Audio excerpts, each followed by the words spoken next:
George liked visiting Professor Wiseman because she did so many different things. This time, she was helping out on a rocket launch. And the man with the yellow hat was going to ride the rocket. So, you ready to be the first average untrained person shot into space? I sure am. There's only room for one, George, but I have a special seat for you right beside me so you can watch. This is Dr. Alvin Einstein and Professor Anthony Pizza. Wow. Are you related to the famous... No, I'm not. Me neither. The International Space Station's food supply has run out. We found a peanut. It was in the cushion of my chair.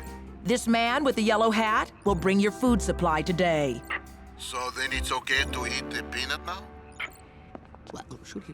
No, I'm not sure. Oh, yes, I think it. Yes, you may eat the peanut.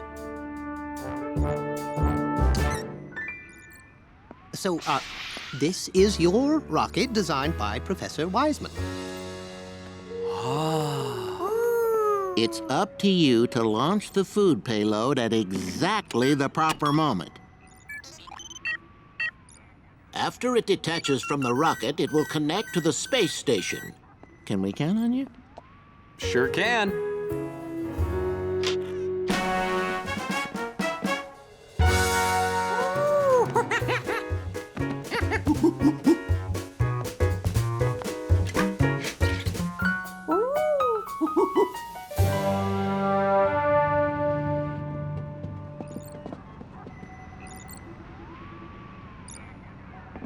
Professor Pizza and I are loading extra experiments you'll deliver with the food.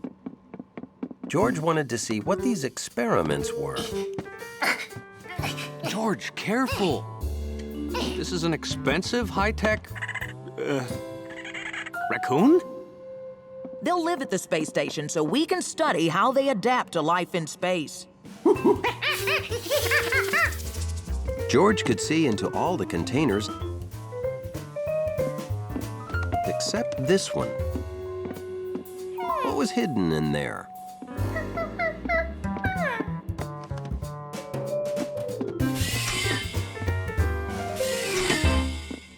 Show him the most important part. These keypads launch the payload. You hit these two keys on each pad at the same time. On all four at the same time? Yes, at the exact moment the rocket passes the space station.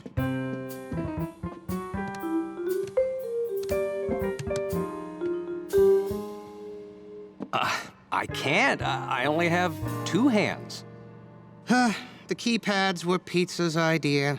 The raccoon was my idea. The 4 keypads was yours. Oh, here we go. Check your memos. I specifically remembered when you came up with the 4 keypads.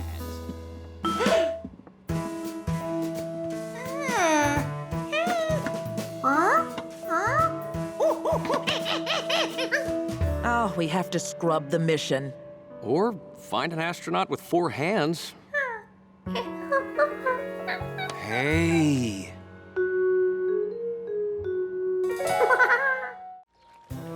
A warm country day. George's favorite time to go boating.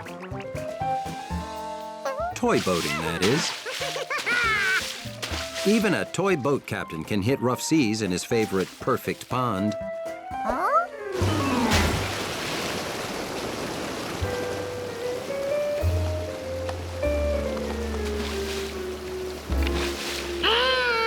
Sea captains don't cry, they make repairs. Or ask a friend to. I can have it fixed for you first thing tomorrow morning, Captain.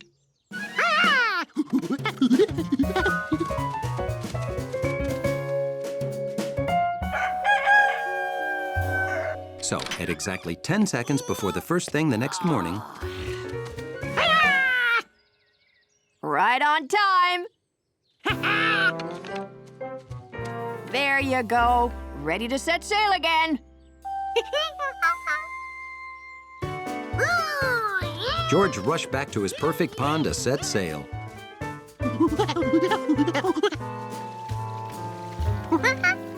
Now he had a boat, but no pond. And the creek was only a trickle. Where could a whole pond go? He didn't find his pond, but he found a strange wall in the creek.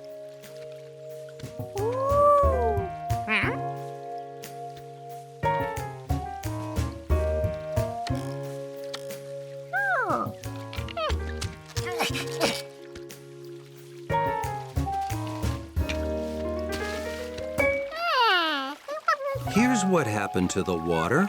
It got stuck behind this wall.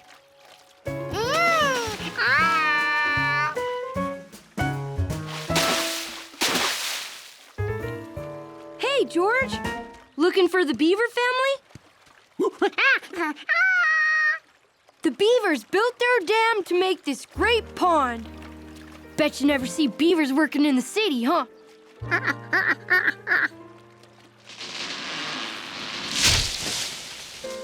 Yep, that's them now, working in the woods. I took pictures of them. Don't get too close while they work or they'll get upset. Bye! So these were the beavers.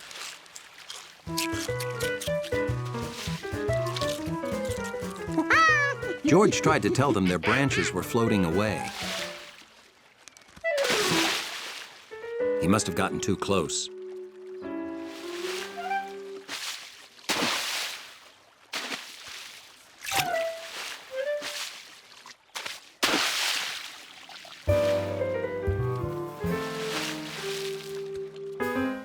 If the beavers didn't want him watching, he'd just sail his boat.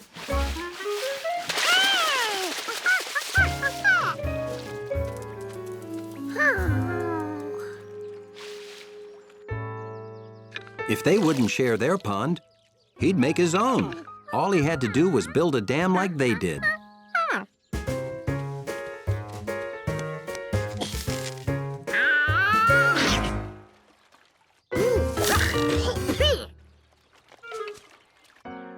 There must be an easier way to get wood for a monkey dam. Mrs. Rinkin's scrap wood. Been having lots of fun with your boat? Oh, you want the scrap wood, do you? Take it. I'll even hitch the cart to Leslie to help haul it. Now he had wood. What else would be good for stopping water?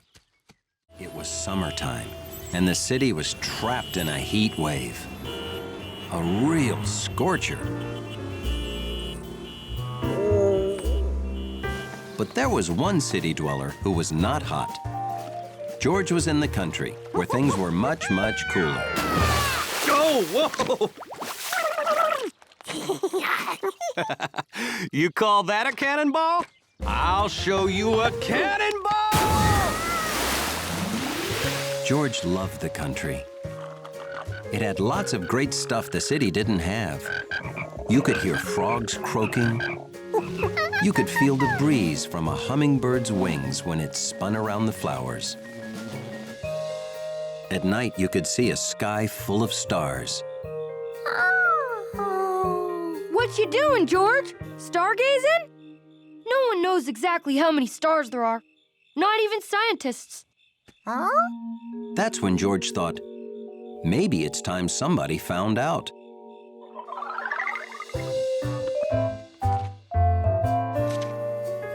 And since scientists would probably be very grateful, George decided he was just the monkey to count all the stars.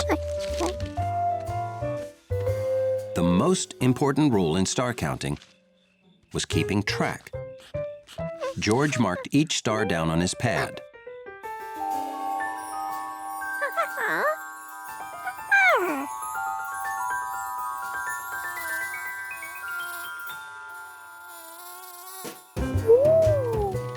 The two most important rules in star counting were knowing the difference between stars and lightning bugs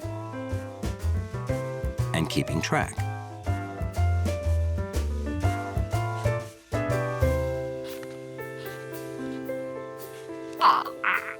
third rule,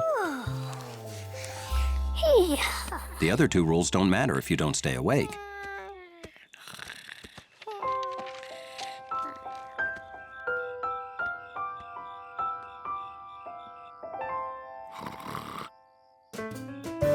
Because when you come back the next night, you can't tell which stars were counted or uncounted.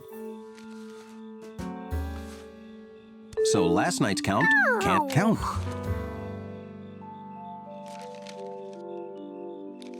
And you have to start all over. The only solution, counting them all fast before you fall asleep.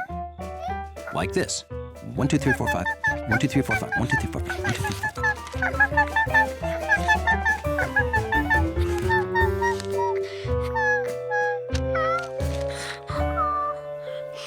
But George wasn't fast enough.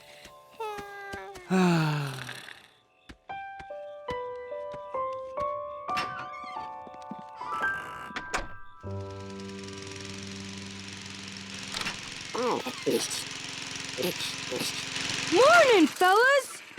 Oh, hi, Bill. George was up late counting stars. Too bad you can't count them now, huh? They're always there, you know. We just can't see them on account of the sun being so bright. George wasn't so sure about that. He wondered what really happened to stars during the day. Maybe they slept. Or maybe they got blown out like candles. And then again, maybe there was a guy named Lenny who just pulled a switch. Wherever they went, you can't count something that isn't there. George wasn't gonna quit. There had to be a way to count stars and go to sleep too. He just had to figure it out.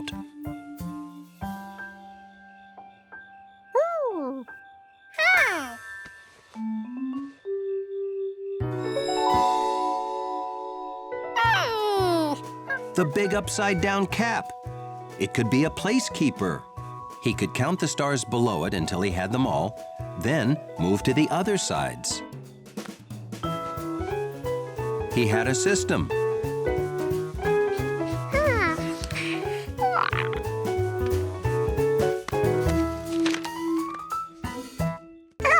Sometimes it's tough to explain what makes something really, really funny. And sometimes it's not. And after that, I decided to only wear yellow.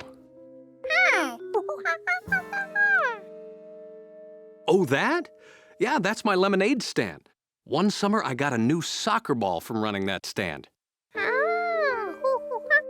Which reminds me, there's lemonade in the fridge if you're thirsty. I just stocked up.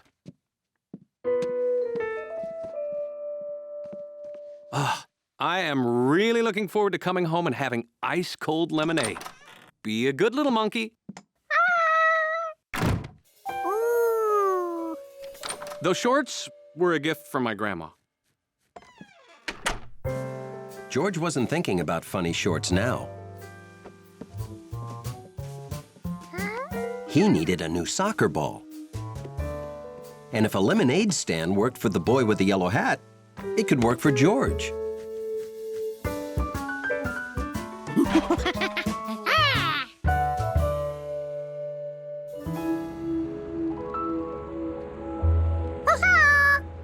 Hey, George. Whew, it's a real scorcher, huh?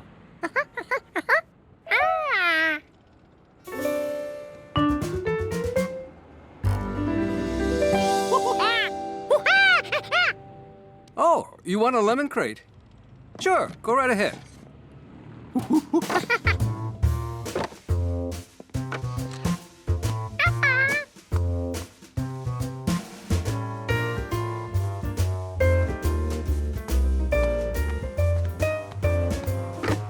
George now had his very own lemonade stand. This was pretty easy. Wow, is it ever hot? Hey, is that lemonade? Thanks, but I can't drink all that. Don't you have any cups?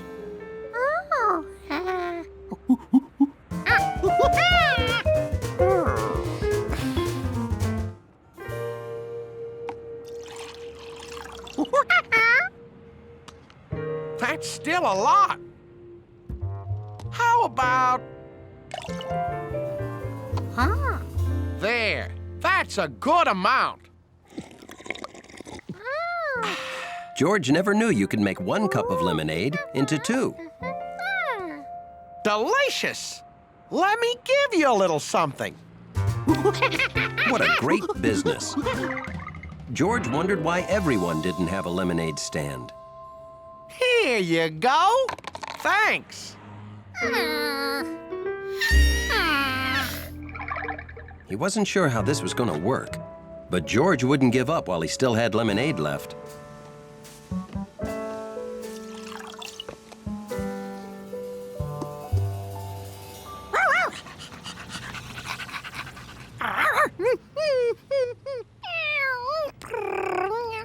George didn't speak dog or cat,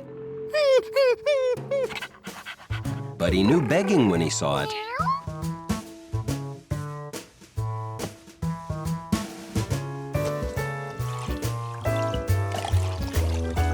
He couldn't give them too much because this lemonade was going to get him a soccer ball. But Charky and Gnocchi didn't know George's plan. They were just thirsty.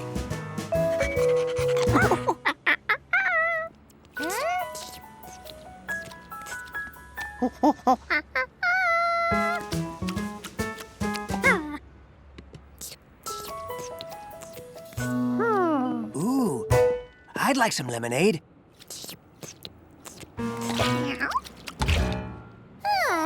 Or maybe not.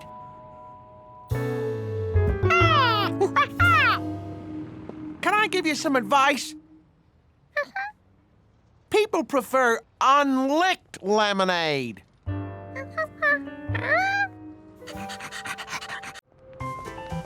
It had been a particularly rewarding day at the going out of business store. George couldn't imagine how this day could get any better. Or maybe it could. Mabel's department store had added a fresh, homemade candy counter.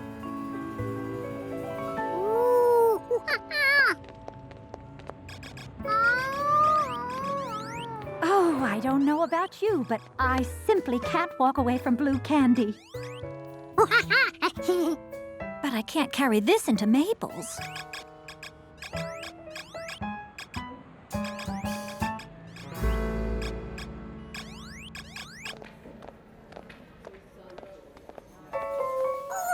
The pyramid sort of enhances the pinkness, don't you think? I'm working on a rhombus shape, but it keeps falling over. A rhombus? It's a work in progress.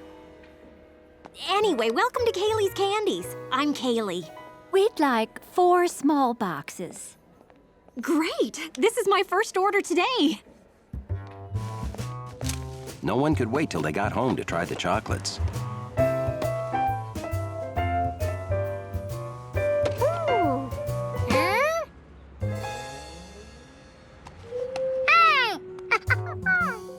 Hey, George's box has 4, not 6. You got shortchanged. He can have 2 of mine. I just wanted to taste anyway. So can I have your other 3? George didn't think it was fair for anyone to sacrifice. There was only one right thing to do.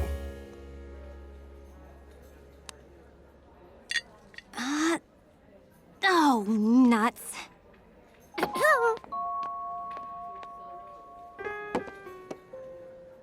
Oh, you want to buy 2 more? You're missing 2. How do I know you didn't eat them? You most certainly haven't eaten any chocolate. Boy, you sure have nice teeth. Pick any 2 you want. Sorry I shortchanged you. I put some of these boxes together at home and my cat distracts me.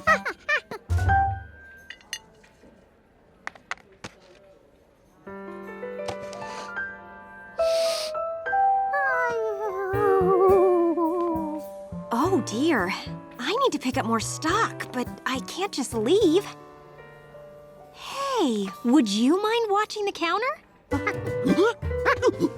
You're obviously extremely honest, and I've hardly had any business all day. All you have to do is watch the chocolates while I'm gone. Thank you so much.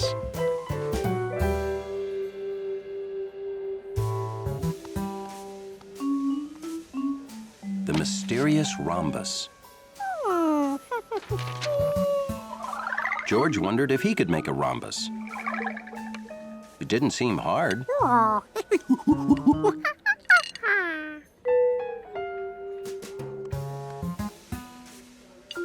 Why did other shapes stack better?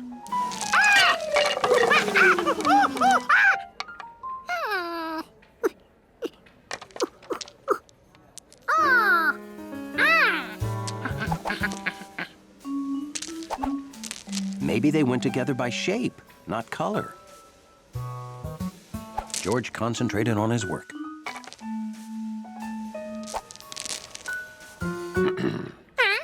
George hadn't expected any customers. I want a box of chocolates for my wife. Do you have mints? Are these mints? Well, what are those?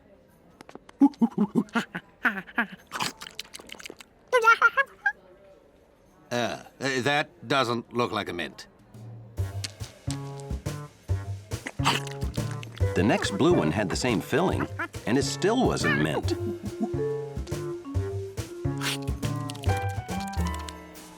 Well, don't you have a flavor chart?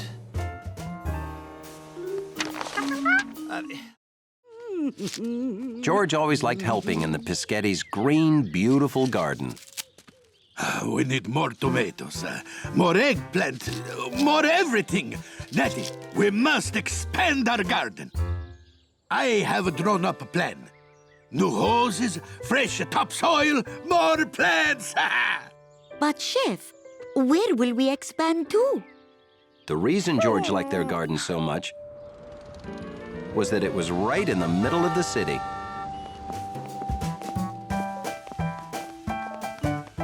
Hey, the reason you need more veggies is that you use so many to experiment. I must experiment. How else can I perfect my recipe for the perfect Giardino burger? I thought those two were great. Well, they were. But only great, not perfect. The firehouse picnic is in 1 hour. Can you get it perfect in 1 hour? I must, for I am Pischetti! So, what's gonna make this perfect? Onion, garlic, onion. No, garlic.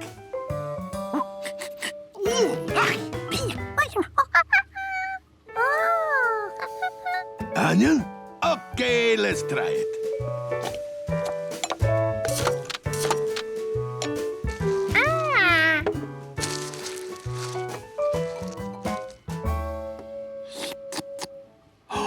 Squisito. Oh, Giorgio, you have helped me find the perfect mixture.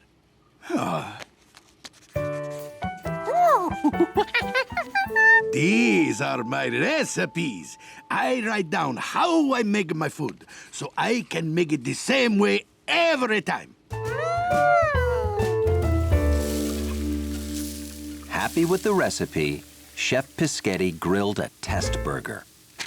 Wait, I left out the pepper. Where is my grinder? Nettie, come here. Tell me what you think of this. Be honest. All of my Giardino burger ingredients came from our garden, Giorgio. Taste it, taste it. See, this is perfect. You're not just making those yummy sounds to be nice, right? I'm your wife and he's a monkey. If we are not honest, who is?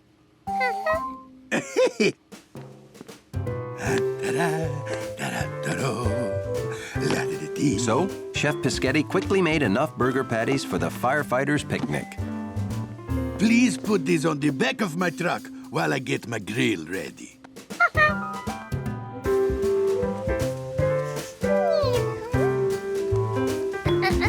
George put the box on the truck right outside the restaurant.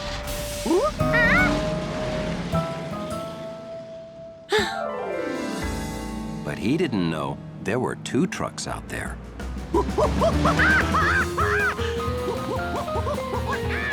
Hi! Hey! Look, there's a monkey waving at me. Monkeys are so friendly.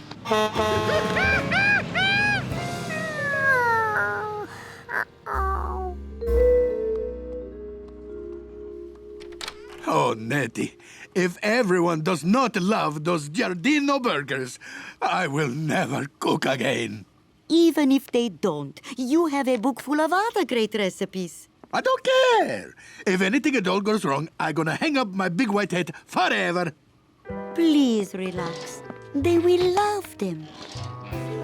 George couldn't tell him something went wrong. And maybe he didn't have to. If that book showed the chef how to make the burgers, George could use it too, and make burgers that would be exactly the same. The ingredients came from the garden. Here were pictures of things from the garden, so he had obviously found the right recipe.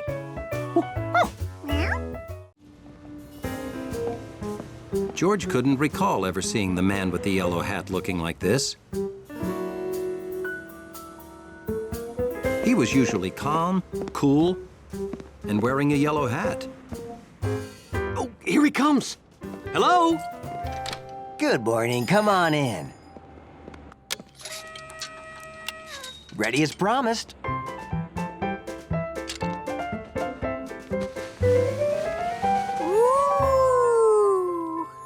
Ah, it was worth living without it for 3 long days. I'd rather carry it myself, George. You're not gonna wear your hat? No, I want to keep it perfect till tonight. We're going to the opening of the new planetarium dome.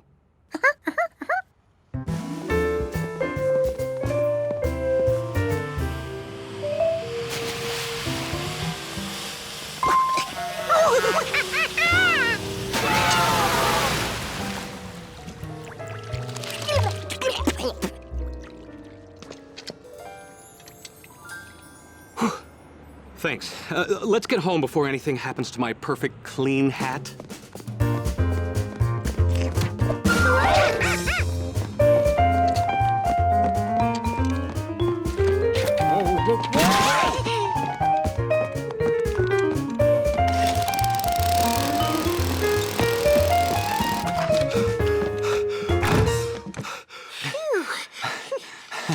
Well, we made it safely. Okay, now, George, when I get back, we're going right to the planetarium, so take a bath. There'll be photographers there. I want you to look clean and fluffy. George was going to take a bath, just like he was told.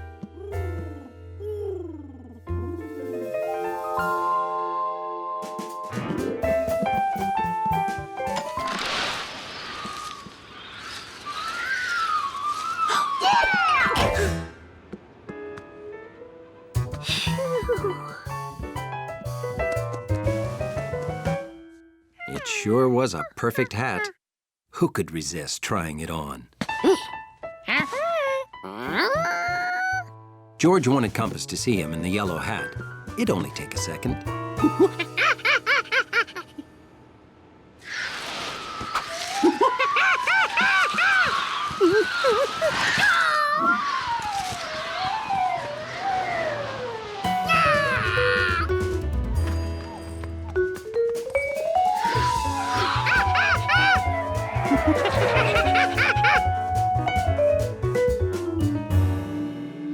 George saw the hat fly this way, but it disappeared.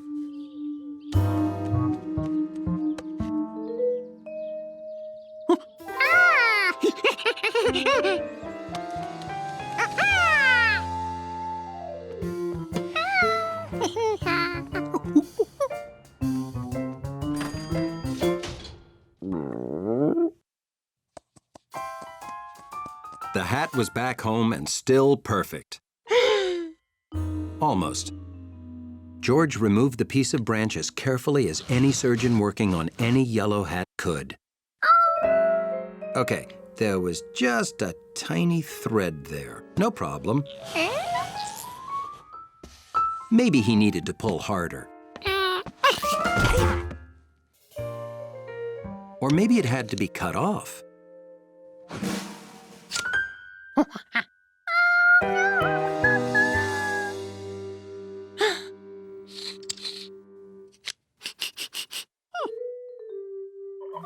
George had forgotten that the last time he used his safety scissors was to cut his strawberry jam and banana sandwich. It was only a small smudge. All he had to do was clean it off.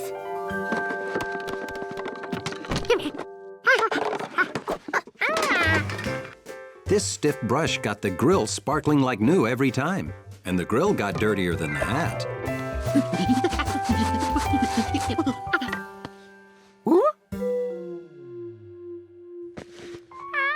He may have scrubbed too hard. When Mrs. Quint asked for help setting up a surprise party for Mr. Quint's birthday, George was almost ready. He practiced yelling, "Surprise!" until he was really good at it. But he wanted to be the best, so he kept practicing. You ever thrown a surprise party for Mr. Quint before? Well, it's the only way to give him a party. Because there's such a big family? Exactly. I'm watching for Mr. Quint's boat. No sign of him. Oh, you don't have to watch yet, Bill. He won't be back for at least 2 hours.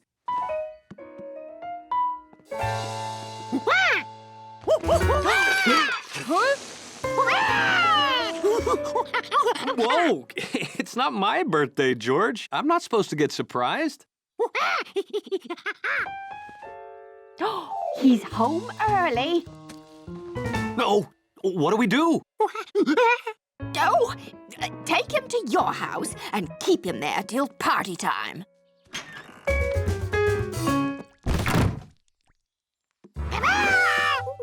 Not yet, George. Well, hey there, young fellas. Ooh, looks like you sprung a leak. Bad luck today, huh? Well, not all bad. Got to see part of the river I never saw before. The bottom. Well, I gotta change my soggy socks. Don't! I mean, come to our house. We want to build a fish pond and need expert advice about fish. Well, sure. Well, let me just get some dry clothes. Here, dry clothes. Go help him. All right, Mother, if you say so. Huh? No Quint can resist fish crackers. They may come in handy. Okay, goodbye. Have fun.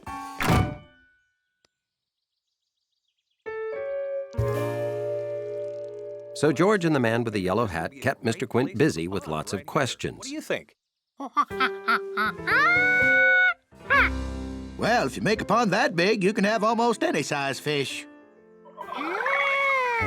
As George was about to ask exactly how many whales he could have, Mr. Quint's brother, Flint Quint, showed up. Hi! George, it's Mr. Quint's brother, the train station master. Hey, Clint, happy birthday. Hey, Flint, happy birthday. Oh, didn't you know the Quints were born together? So Flint can't know about the party either, okay? The Quints were twins. Now George had 2 people to yell surprise at. It couldn't get any better. Your wife said you needed help, so I came right over. Well, this here's fish business, not train, so you can weigh anchor. I'll meet you back at my house. Don't go! We want to know about running a train around the pond we're planning.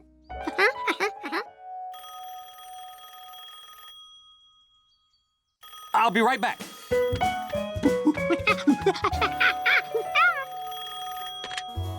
Hello? Oh, it's Mrs. Quint. Disaster. The bakery truck broke down, so they can't deliver the birthday cake. Don't worry, I can go pick it up. Oh, thank you. It's at Mr. Piscato's bakery over in Franklin Square. You can't run tracks across the pond. It'll scare the fish. Well, then we'll just have to tunnel. Guys, could you monkey sit for me while I run an errand? Sure. We'll just figure out the pond while you're gone.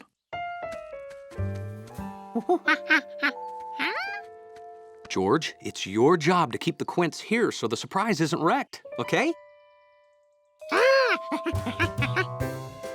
George knew this would be easy because the Quint brothers would probably argue about the pond for hours.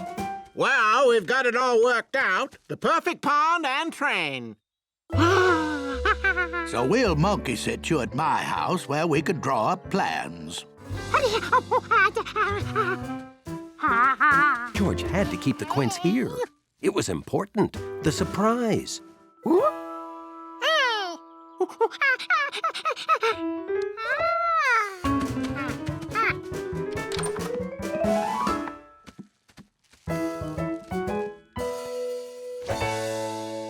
Fish crackers. Ooh, ooh, ooh. Winter was dragging on in the big city. It seemed the snow would never melt.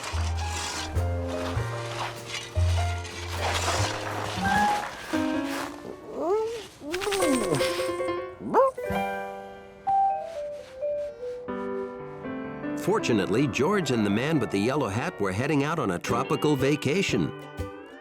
The bags were packed, the tickets were in place. Yes, the man with the yellow hat had taken care of everything. Except setting the alarm. George, we overslept! Where is the other? Hold.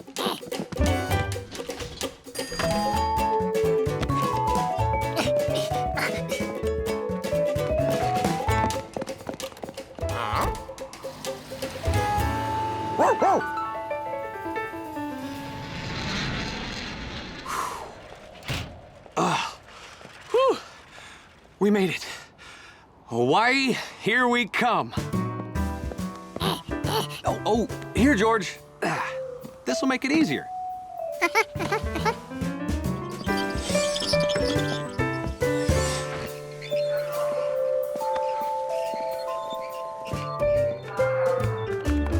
Well, hello, little fella.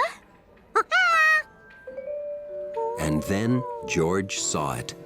His first airplane. A free gift for you. Thanks for flying Kona Carriers.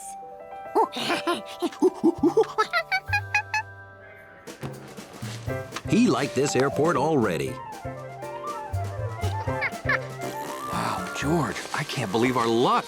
No line. What are the chances of that? Pretty good, since all the planes are grounded.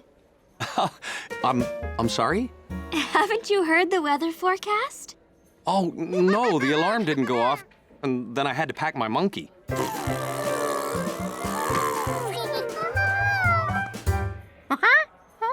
What a cute little monkey.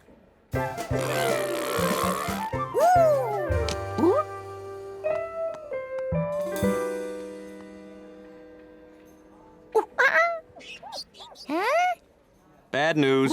Our plane's delayed. Big storm in Chicago. Well, they're not sure. The snow might let up a bit, but we'll just have to wait and see. I'm sorry. Waiting was fine by George. After all, he had a brand new toy plane to keep him busy. Only his toy plane was gone. He'd left it right here on a red suitcase. Let's find a place to sit. It's gonna be a while.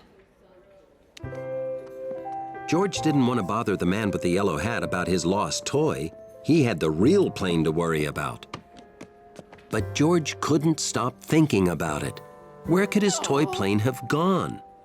How about I see if I can find a coloring book for you? Okay, I'll be right back. Stay put. And then it hit him. If he found that red suitcase, he'd probably find his toy plane, too.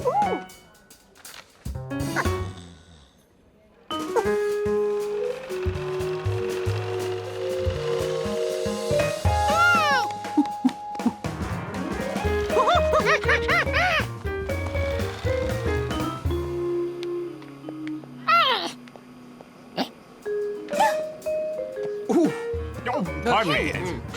One important rule of travel: if you jump on a moving sidewalk, make sure it's going the same way you want to go. But no matter how fast George went, that suitcase went faster. Would the parent or guardian of a little lost monkey please report to the information desk? Oh, I can't thank you enough. Not a problem. How about we check on our flight again?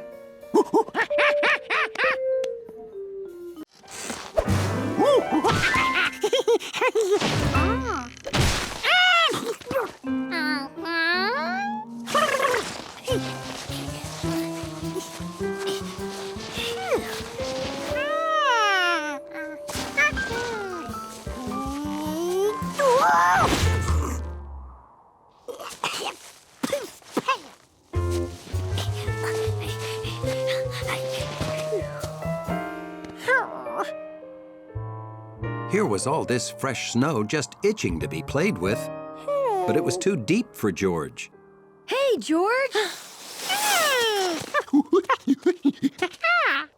Guess a city kid wouldn't have seen cross-country skis before. It's the most fun way to travel on deep snow. I've got an old pair of skis you can have. Want to come with me? This was fun.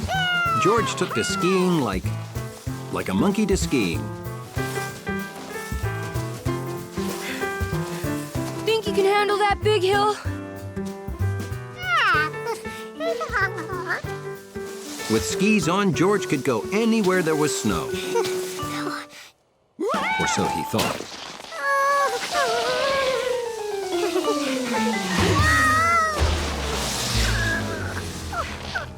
You can't attack a steep hill straight on like that, George.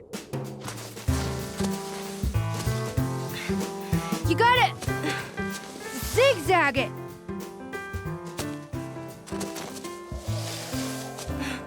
When you stop, angle your skis like this so you don't slide back down. Yeah, that's it. There you go, George. That's the way to do it.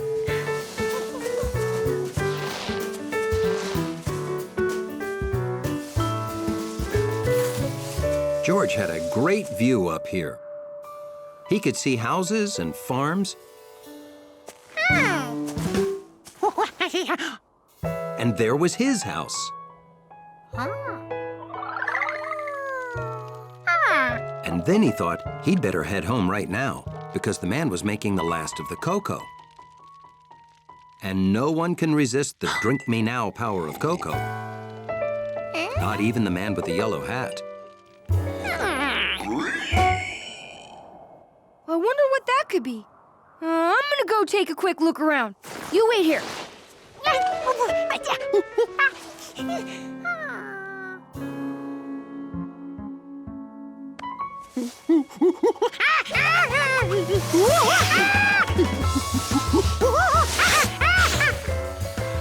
This wasn't good.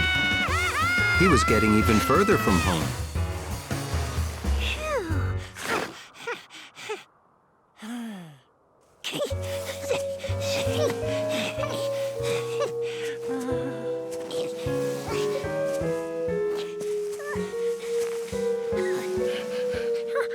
Hey, George! Down here! I couldn't find what made that sound. I'm heading home now. Have fun! At least it was all downhill from here. He figured he'd be home in seconds.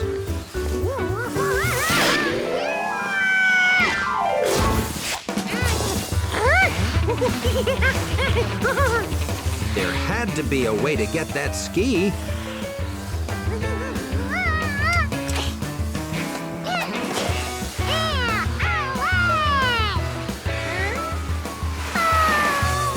Well, one ski was better than none.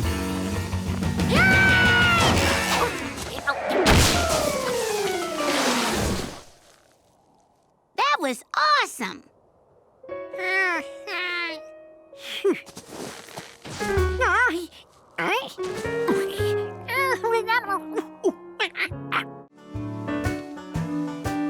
One great thing about living in the country is fresh dairy products. Morning, Mr. Rankins. And to George, one great thing about fresh dairy products was the cows.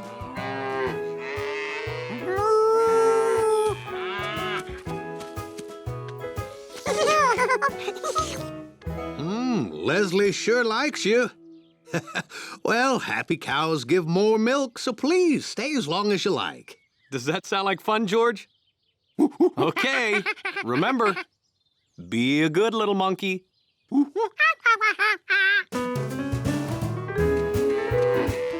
George really liked cows. No one else he knew was that big, that friendly, and gave milk.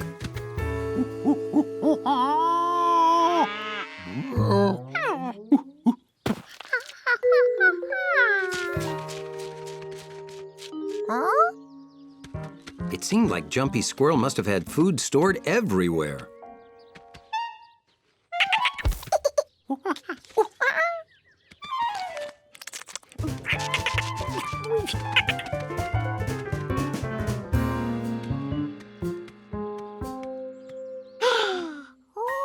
Wildflowers. George had never seen so many colors anywhere else but in his crayon box. And they smell better than crayons.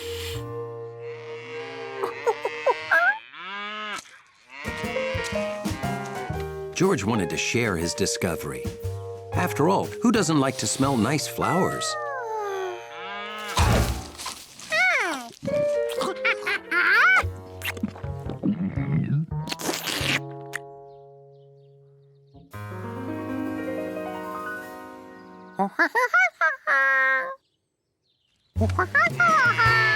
George tried telling her to be a good little cow.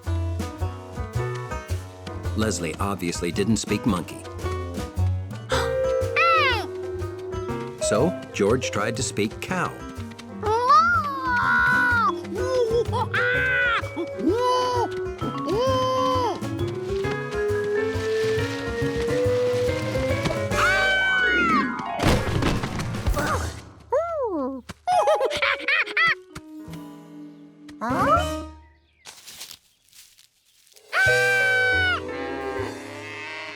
More cows were coming.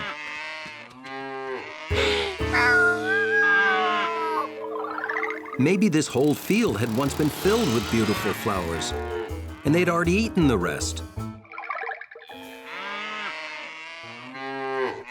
George had to act fast before these flowers became a big bovine buffet.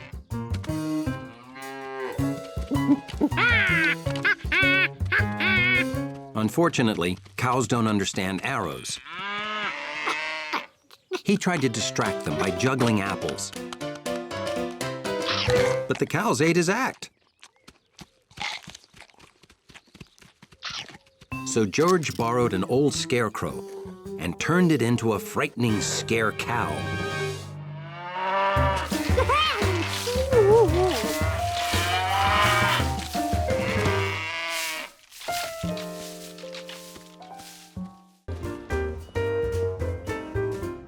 It was a great day for George. For the first time ever, he was going camping. It was also a great day for Hunley because, well, George was going camping. And that meant George wouldn't be around to mess up his lobby. Okay, you keep track of everything we pass so we don't get lost. And I'll watch the compass so we know which direction we're walking.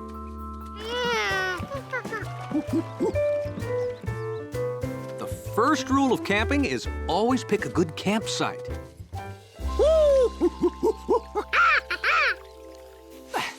All right, these stakes will anchor our tent. Can you put them in the ground?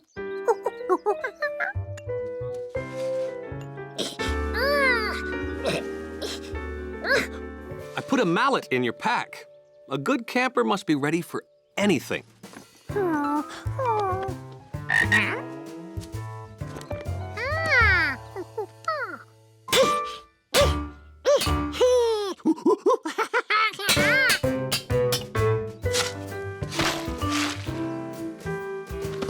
We'll build a fire a safe distance from the tent. You gather some dead wood off the ground, okay?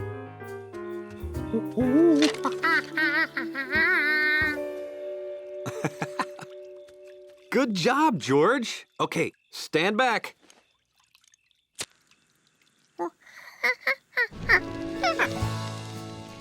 George's wood made a perfect fire. Perfect for staying warm and perfect for cooking marshmallows.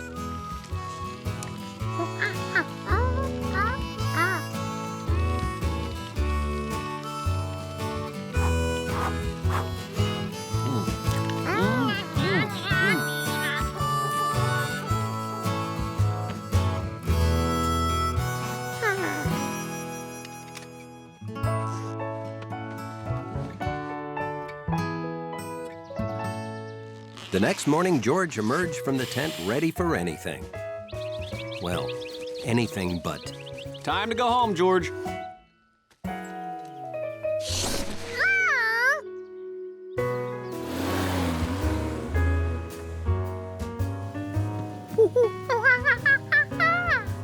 I don't know when we'll camp again, but soon. I promise. Soon. An expert camper is always ready. No, George. So for the next week, George wore his backpack. All the time. Everywhere.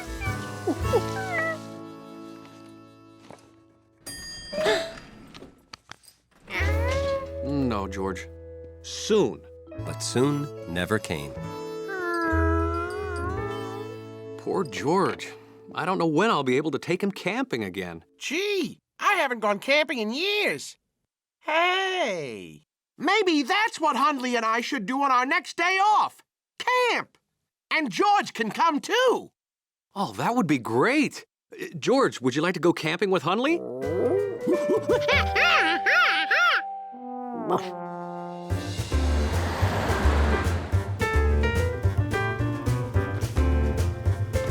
As an expert camper, George was happy to show Hundley some of his tools. But knowing that George had a hammer only made Hundley nervous.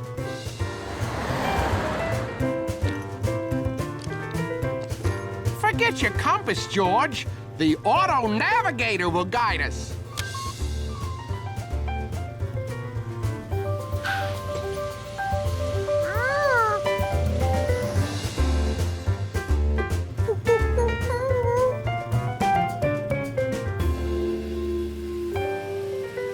This should be as good a spot as any since we've got the trailer.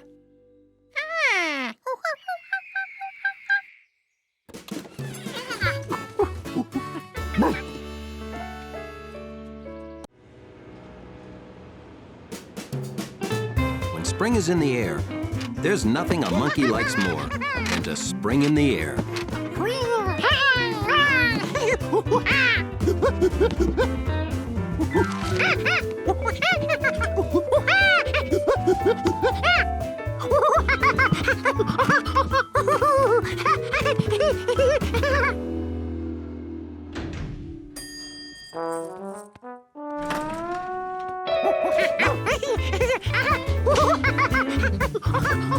To keep his lobby orderly, Hundley always kept a close eye on George.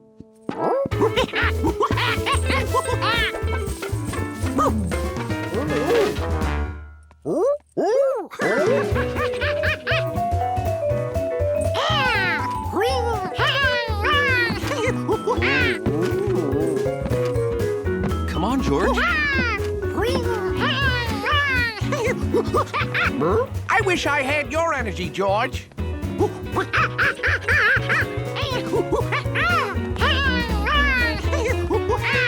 Just watching George made Hundley tired.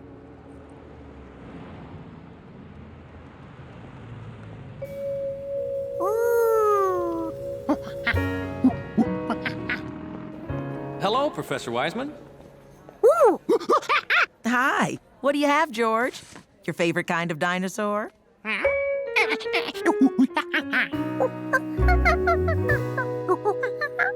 Oh, that's your favorite. But they're the same. Those are the bones that would be inside that. You know, same as the bones in you.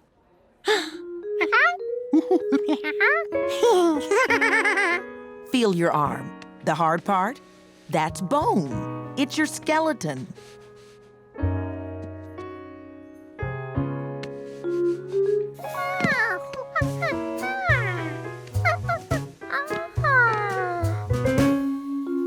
Now that he knew he had one of those under his face, George had to see the T-Rex skull up close.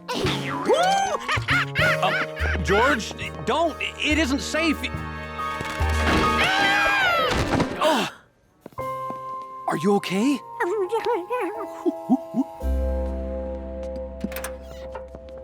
George always wanted to ride in an ambulance, but he couldn't really enjoy it.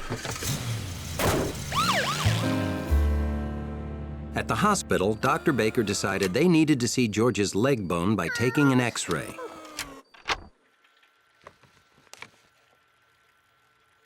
Well, that's a small break. We have to put your leg in a cast.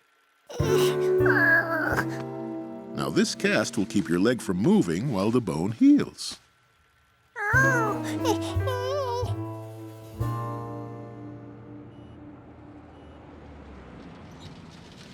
Hey, that looks like George. Hundley knew what to do when he heard that name. He got ready to defend the dignity of his lobby. Poor little guy. Is he all right? Oh, yeah, but he's gonna be out of action for weeks. No jumping. No noise. Hundley wasn't so sure this was George.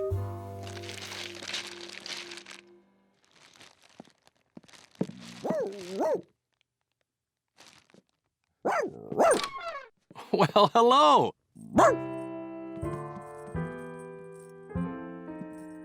You have a visitor, George.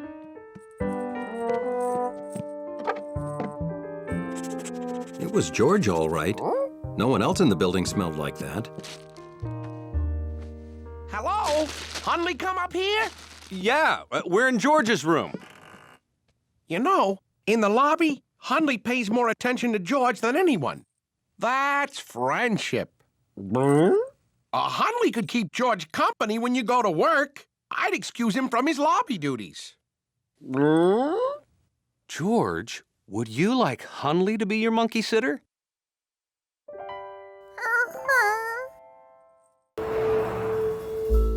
It was nearly time for the annual Firehouse Band concert, so Rescue Squad 86 got together to practice. George couldn't wait to hear the beautiful music.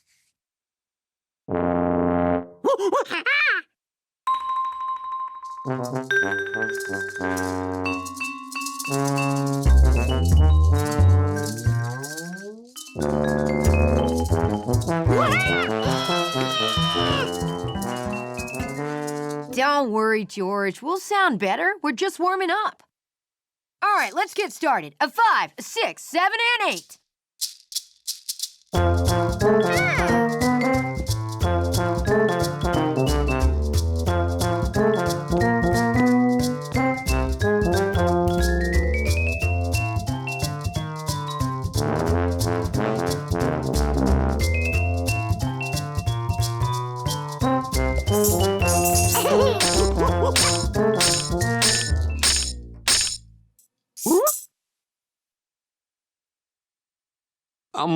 George, this practice is for band members only.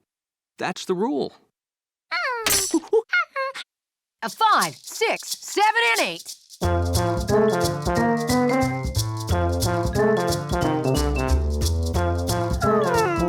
couldn't play in this band, George would start his own. First, he'd need an instrument. You can't play with my tuba, George. It's a very delicate instrument.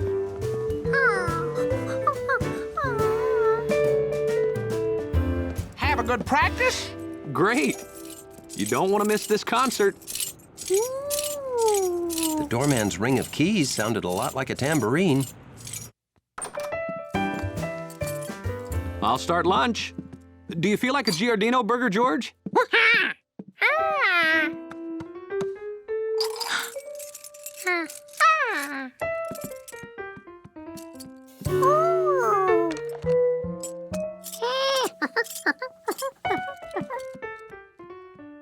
George needed to find something to put all of his keys on so they could jingle in the right way.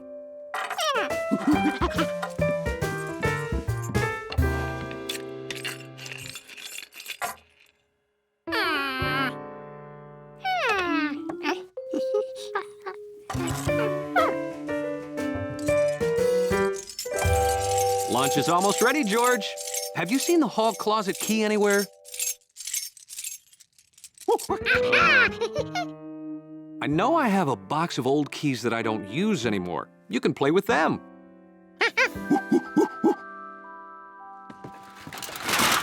George realized there were musical sounds everywhere. Do you want to make instruments with the recycling, too?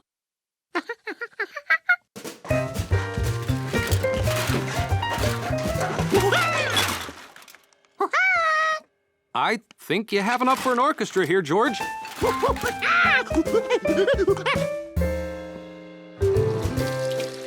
George and the man with the yellow hat washed his future instruments.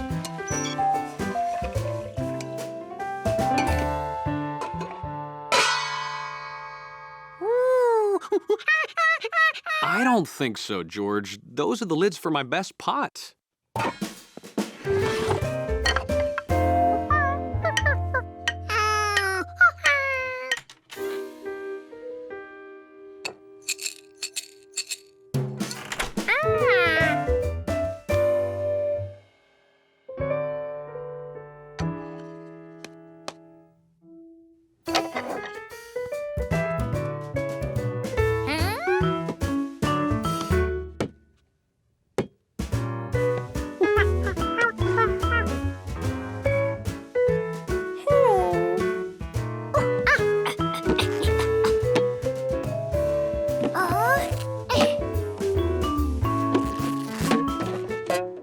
George wasn't sure what instruments he was making, but he knew what he liked.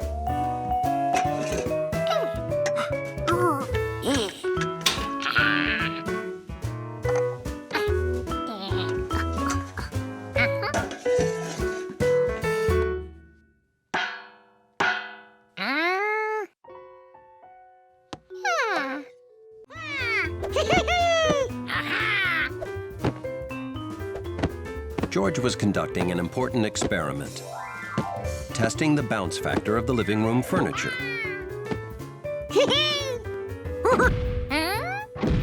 This part of the couch made a different sound.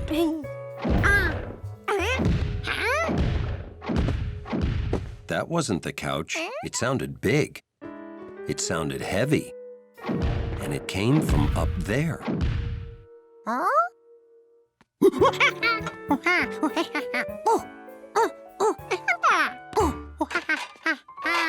You must have heard our new neighbor walking around. He moved in last week. What George had heard seemed heavier than footsteps. What are you doing? George, you must have heard our neighbor walking. That's all it could be. It's not like he's got some wild animal up there.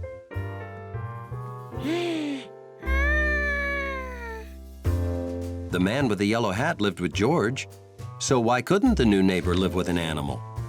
But what kind?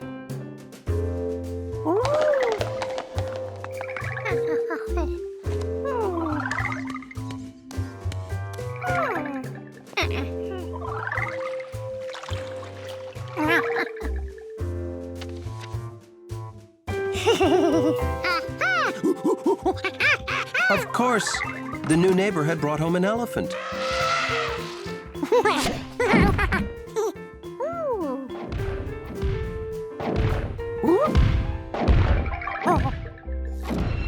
The man with the yellow hat had to hear this.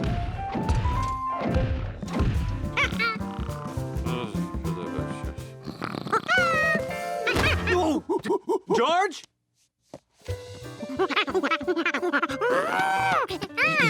You dreamt about an elephant?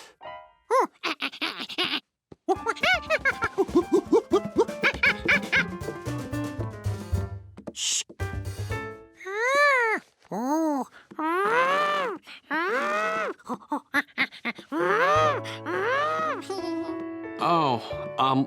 no more nature books before you go to sleep, George. They're obviously giving you strange dreams. This is better bedtime reading. The Happy Sleepy Monkey. Good night.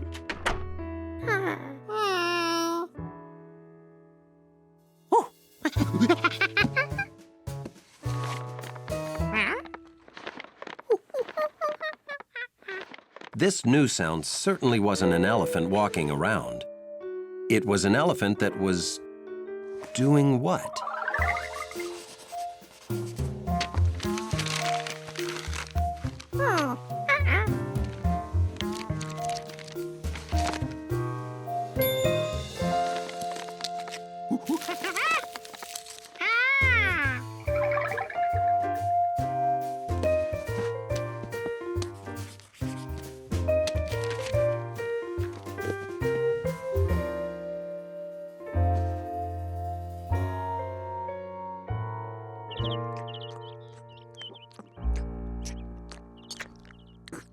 Oh, boy, I didn't sleep at all last night.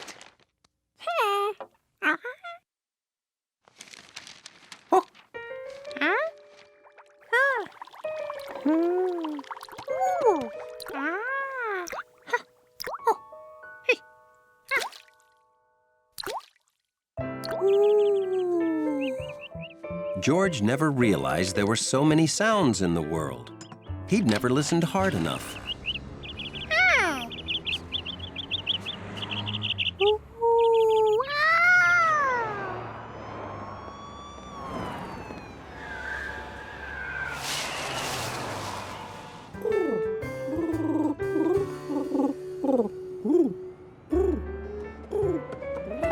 That was the balcony to the apartment upstairs, where the new neighbor lived, with his elephant.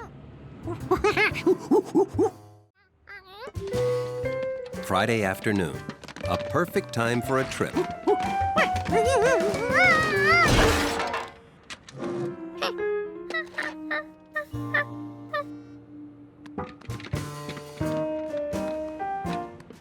Bottles and newspapers went to the basement, but some things had to be taken to the recycling center.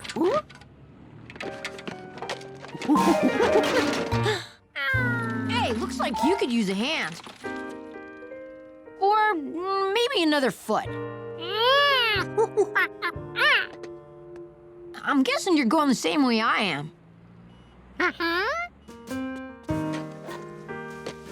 I have to pick up a package for Betsy. The recycling center's right next door.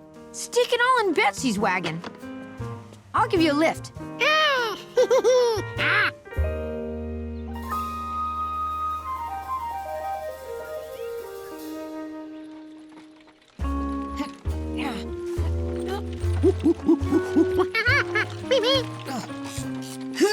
It's gonna be easier pushing you downhill. Uh-oh!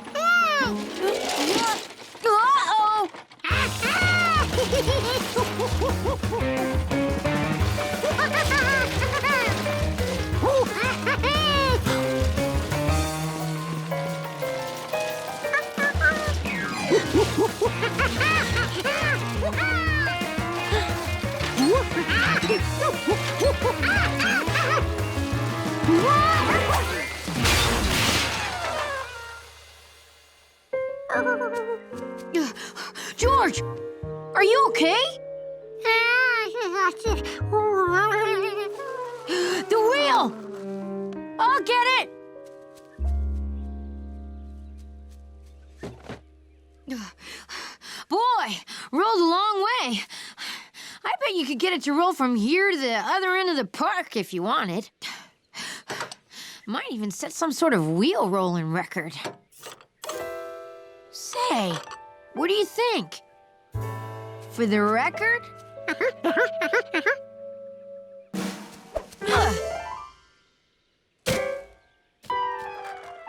It's really going. It's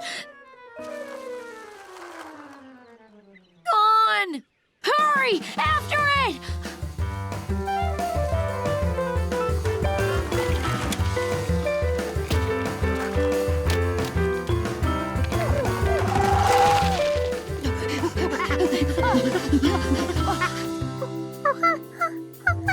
You go that way.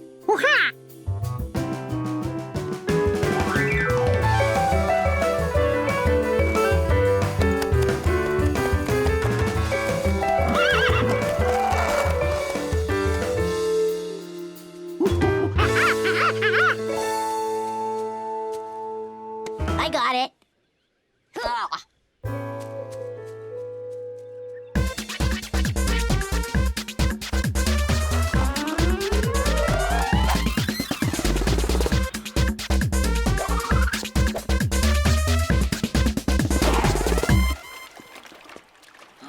Where could it be?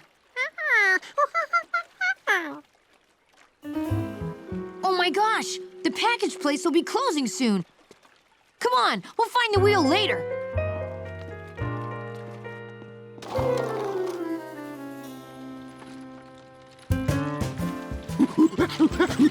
Kick!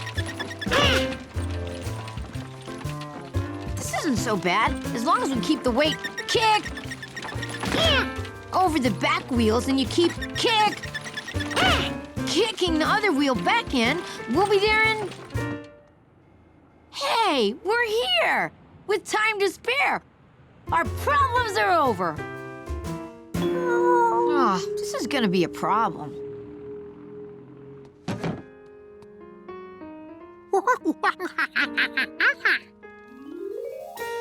Good idea, George. Let's take your stuff to the recycling center. Then we'll have room in the wagon.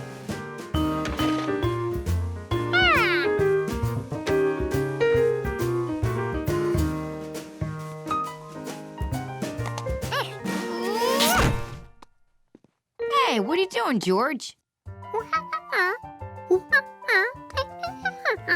That won't work. All winter, George loved playing with Chef Biscotti's mobile. But when winter was over... It's spring now, Giorgio. Time to take this down.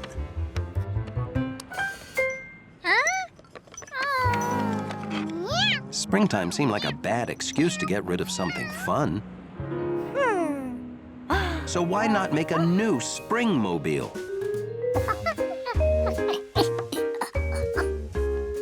What's more spring-like than fresh fruit?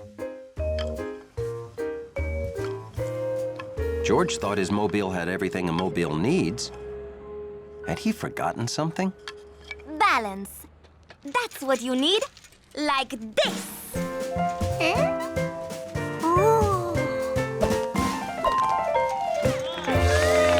Oh, wow! Great! That was something. For our next demonstration of perfect balance, we need a volunteer from the audience. Huh? Save it for the show, Claire. She means we can fix that.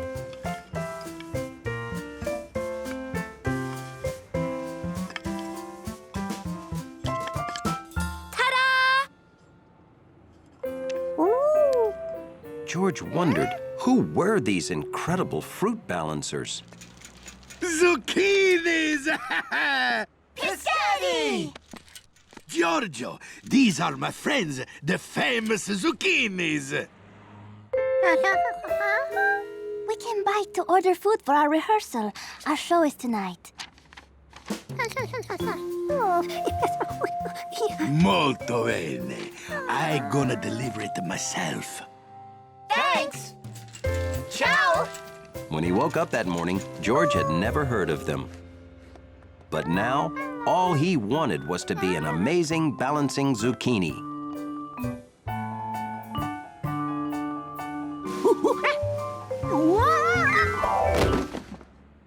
Being a cat, Gnocchi didn't see what was so tough about balancing.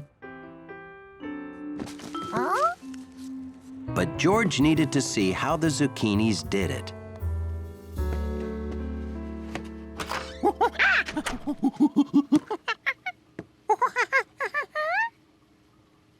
You want to deliver this to the zucchinis for me?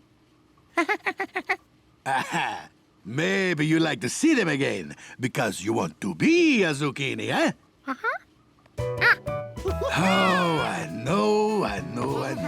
Because, Giorgio, I too dreamed that I could be an amazing zucchini.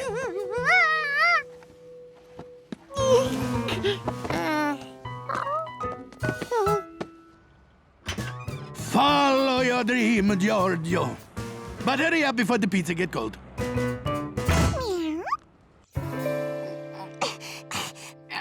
Steve, come on! Work with me here! Aw, give it up, Betsy. You're too small to move a big brother like me. Hi, George! Hey, what do you got there? Smells good. Hey, what happened? You moved closer, and now it's like we weigh the same. Thanks, George.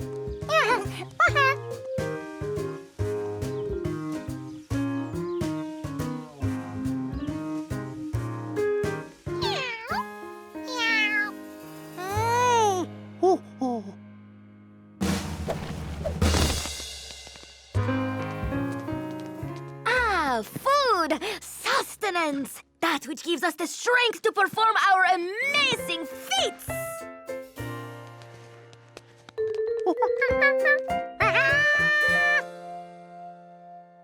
I think he wants to join us.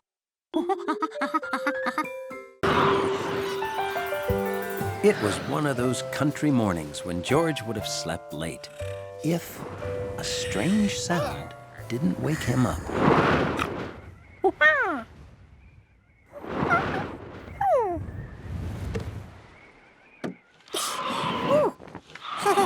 On a windy day, the country house windows were almost musical. As good as the wind sounded, it felt even better. Smelled good, too.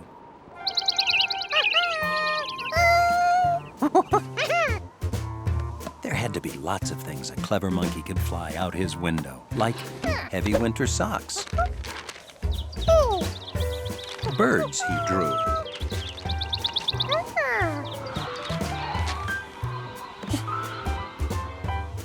His lucky brick. And there was even better stuff downstairs. What's the excitement, George? Yeah, it's a great day to play in the wind. I'll get the door for you.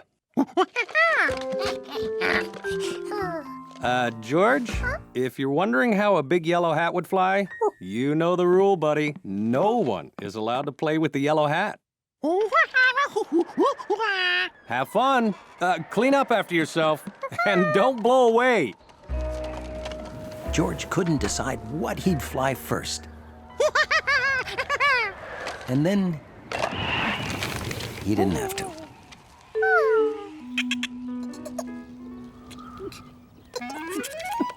Jumpy Squirrel tries hard to spend all his time in trees, leaping about.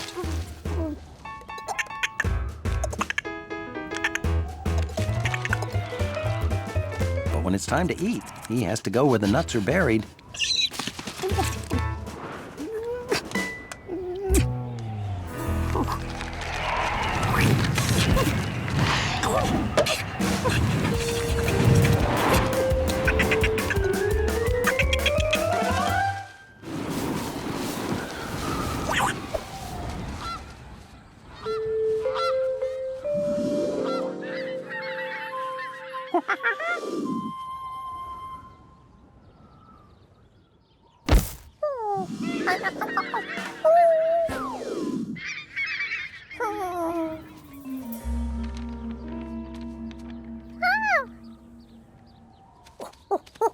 George. Perfect kite flying weather, huh? Oh, careful. I'll lose control. Flying a kite's all about control. Oh, this is a lazy Susan. He didn't know what a kite was when he woke up that morning. But there was nothing in the world George wanted more than to fly a kite. Sorry, I can't turn over control to an inexperienced city kid. This isn't as easy as I make it look. I studied the Beaufort wind scale for 3 years. I never make mistakes.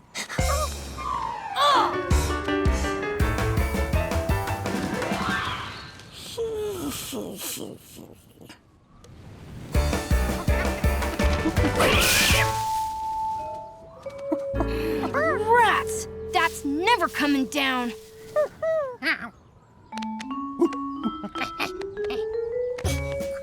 Whew, for a city kid, you sure can climb a tree.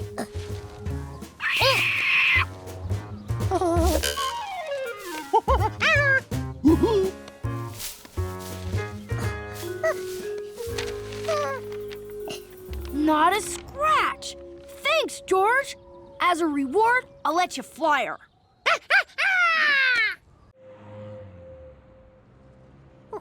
It was a perfect day for sitting on the balcony, drawing birds, eating grapes, and drinking juice.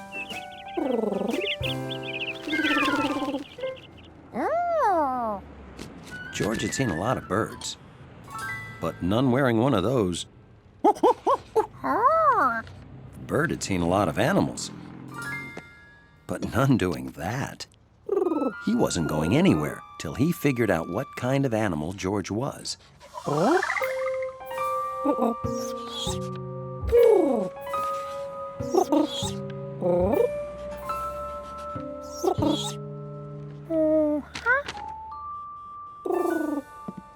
George, be careful out there.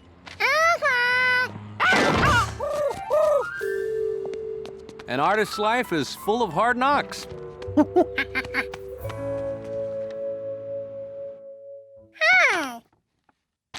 Hey, that's your best bird yet. Oh, the tag? Yeah, that means it's a homing pigeon. Well, they're special birds that always return home.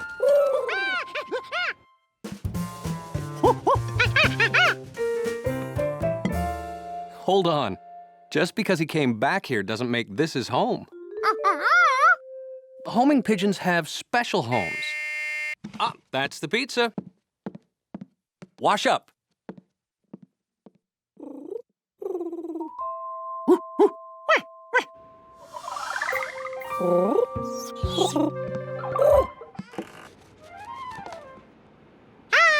Did I leave that open? We don't want that pigeon getting in here. Did you wash those hands?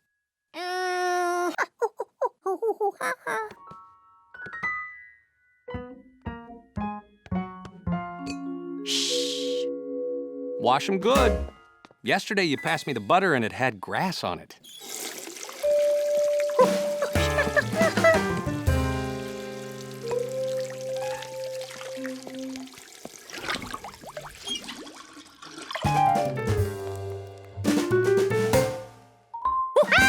George? Oh, you want privacy.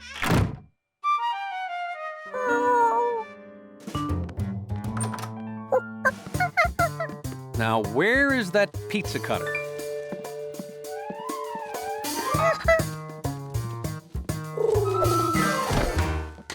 Whoa! I was afraid he'd sneak in. Okay, you open the door. I'll catch him.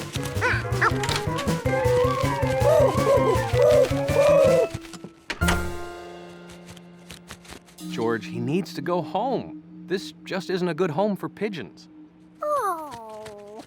If that's how it had to be, then George would turn their home into a good home for pigeons.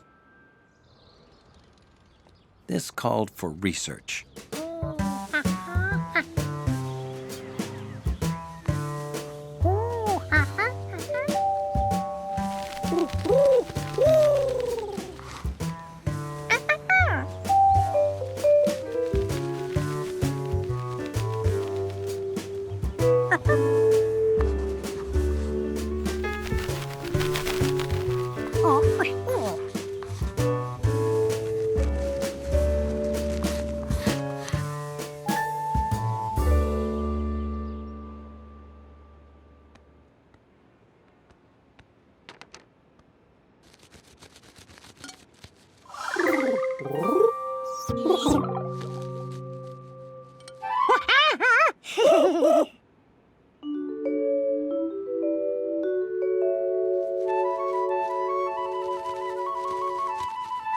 The pigeon made his choice.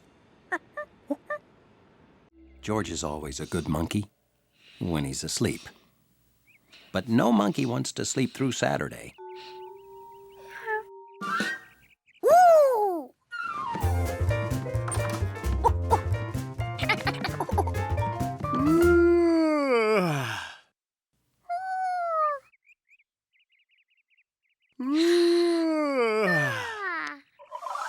This was a Saturday that cried out for something special. You know what this morning's crying out for? Huh? Donuts! Hold on! I have to get dressed. I can't go out like this. All right, I'm going. You don't know impatient until you've been a monkey waiting for a donut. How about eggs with those donuts? Hey, count the eggs and write down how many we have.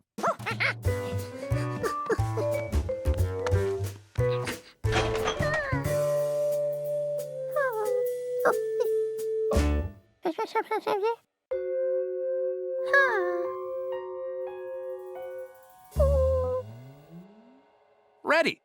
So how many eggs do we have? There are no eggs. Well, why didn't you write 0? Oh, you don't know. I thought I was teaching you everything, and I forgot nothing.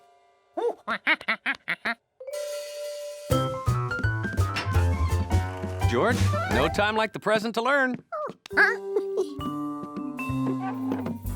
You see, 0 alone means no eggs. None at all. But 0 with other numbers makes them mean a lot more. See, if we write a 0 after 1, that's 10. Write another 0, that's 100. That's 1,000. 10,000. Hey, nice zeros, you've got it. Whoa!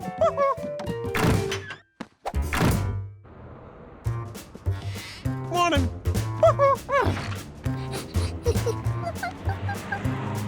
I'll go in here and buy eggs while you get the donuts, okay? 1 dozen donuts, please. We'll meet back home. And be a good little monkey.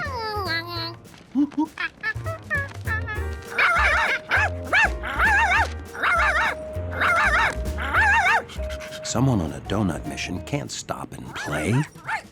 Dogs don't understand.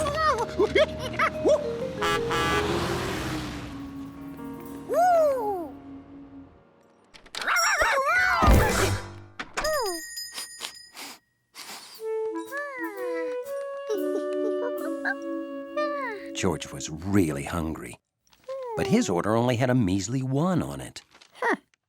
Huh? Then he remembered what the man with the yellow hat had told him about zeros.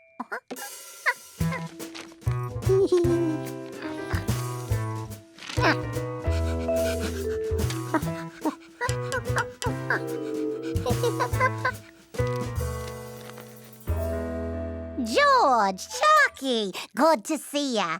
Oh, is that an order for your friend with the yellow hat? 100 dozen?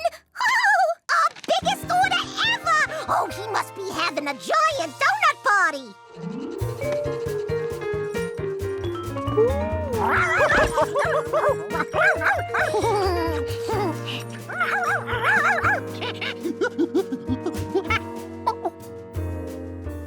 George realized what his zeros had done.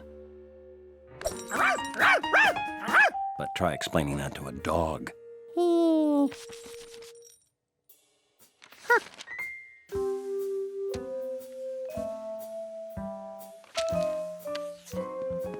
Okay, now, where did I leave that piece of paper? I misread the order. It's 1,000 dozen. Oh, this is the biggest day in the entire history of donuts. We'll have to have more donuts flown in from other towns.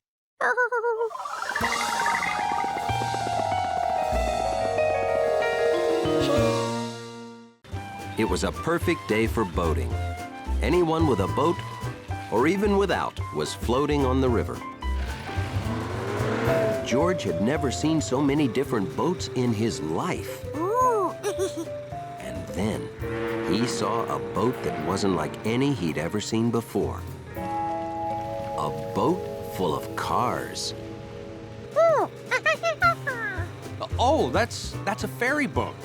It carries people in cars across the river. George loved cars. But cars and boats together, it was the apple pie and ice cream of transportation. Ahoy! Today's our annual model boat show. Big prizes for little boats. George! Over here! What do you think of her, George? Sailors call boats her. I bet a city kid like you never knew that. Yeah. You made that, Bill? Yes, sir. Well, that is pretty impressive, isn't it, George? Oh, thanks. But it's nothing compared to Mr. Quint's model whaling boat. That's it over there. Draw the nets, laddies. Aye, aye, Cap'n.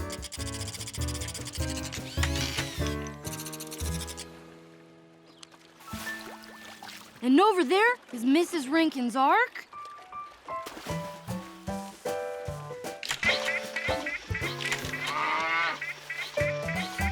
And look at all those over there. It's some pretty tough competition this year. Now, don't underestimate yourself, Bill. That is one fine-looking boat. Good luck.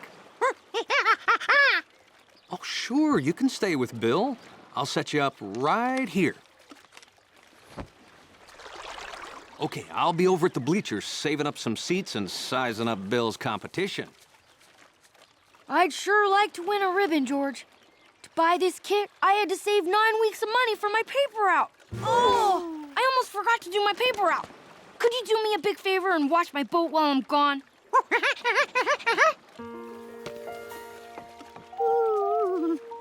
See you soon.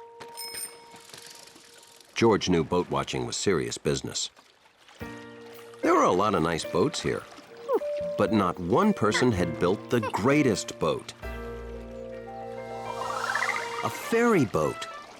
Maybe he could build one.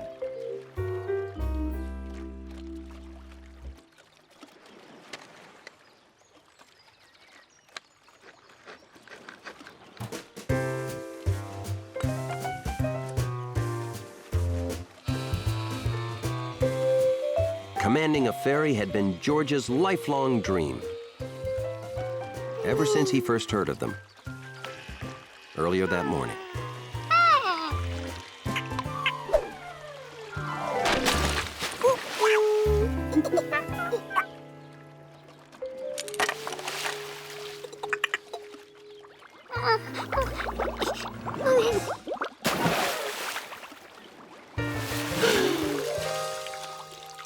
Luckily, Bill's boat looked good as new.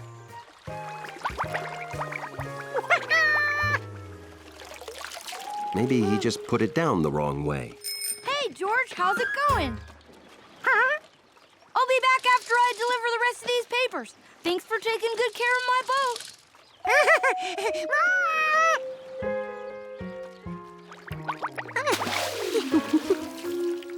George couldn't figure out what he'd done to it.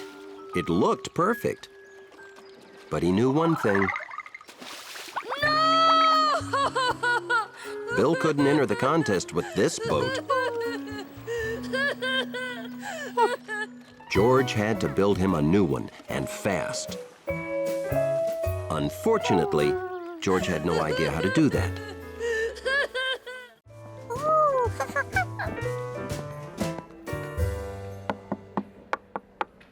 I know those knocks. Come on in, guys.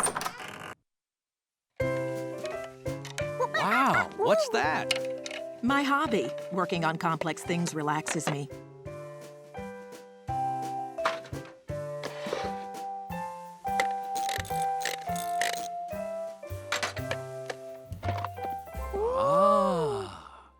Have you ever seen such a beautiful clock, George?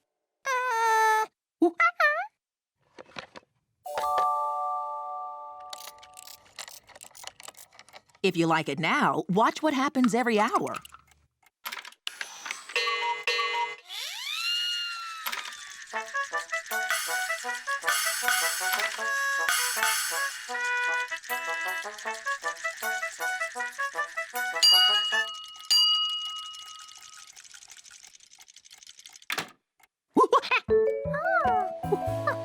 So, what do you think? Very impressive.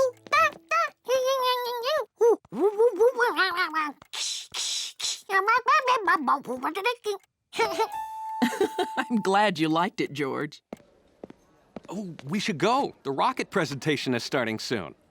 Are you coming with us, George? Or do you want to stay here and watch the clock? Well, if it's okay with Professor Wiseman, it's okay with me. Now, if you want to see the little people play again, move the minute hand once around to 12. Have fun.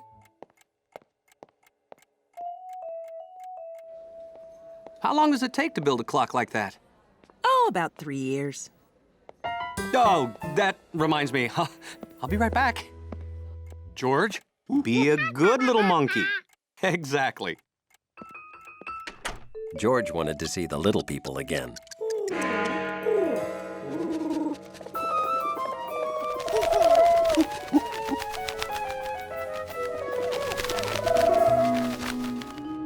That looked like George's friend, Compass, the almost homing pigeon. Because when all the other homing pigeons homed in on the statue, he almost made it.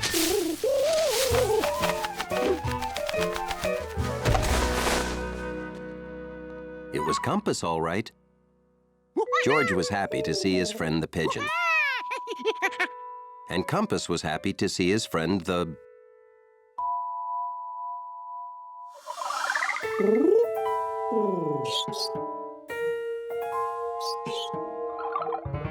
Well, whatever George was.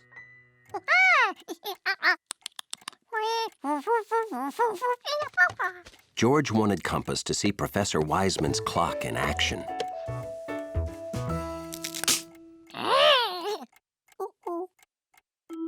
He couldn't fix the minute hand, and that's what made the little people play.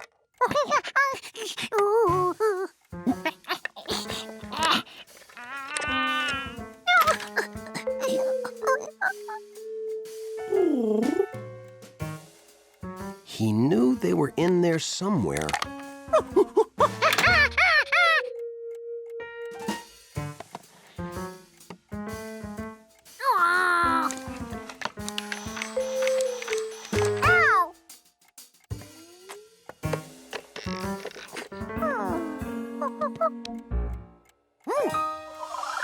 George remembered there was another way into the clock.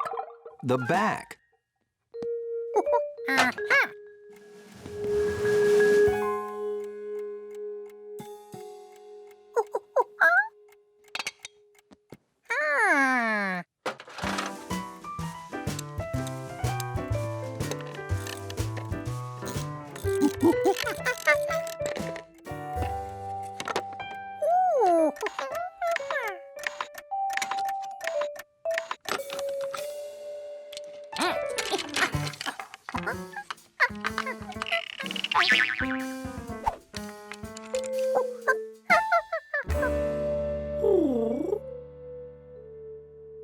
When you take something apart, it's a good idea to pay attention to what went where. It was a perfect day to just walk down the street smelling.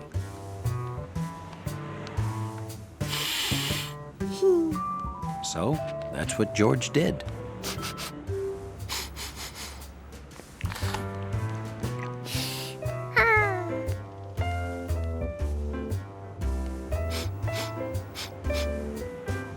George's nose took him to all the best smells.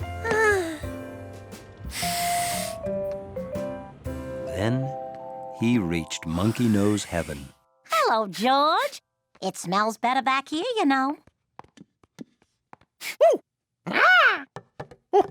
George couldn't believe all those different, plain-smelling things could become an amazing donut.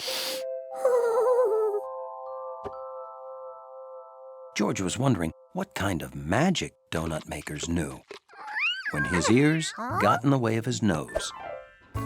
George's friend Gnocchi was locked in combat with her arch-enemy, the extra-large, cutesy Bo. George didn't understand Tabby, but he listened politely.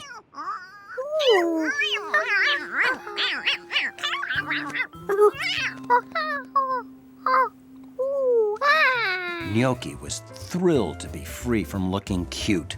George was officially a cat hero.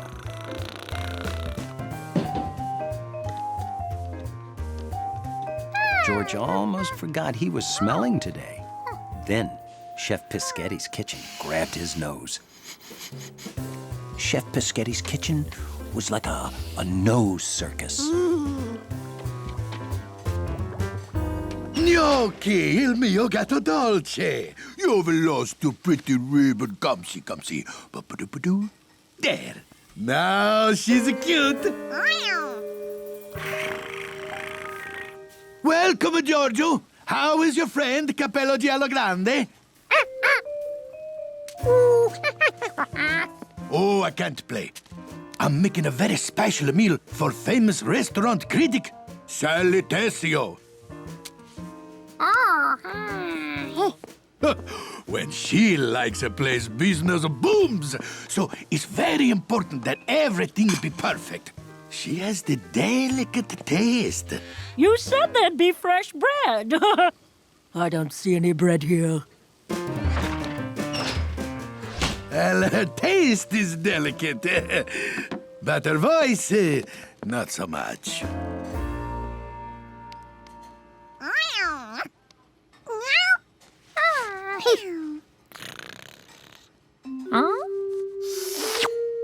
This hard stuff was spaghetti? Didn't smell like anything.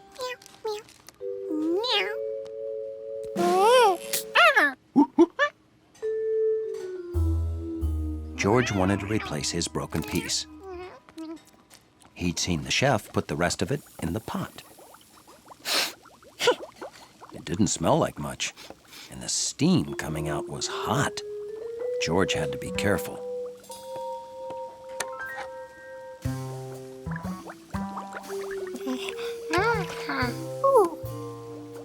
It had changed. Maybe it wasn't just donut makers. Maybe all kitchens were magic. Here was a pot that turned crisp things into floppy things.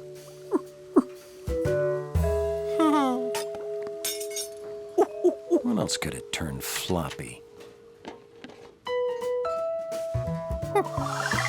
A soft, floppy egg. That'd be funny.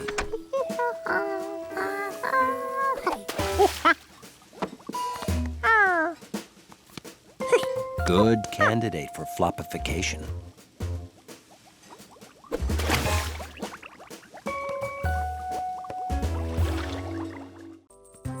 Hunley, the doorman's dachshund, loved his lobby to be clean and organized, just like him. Good morning, Hunley. Don't you look very shiny and sleek today?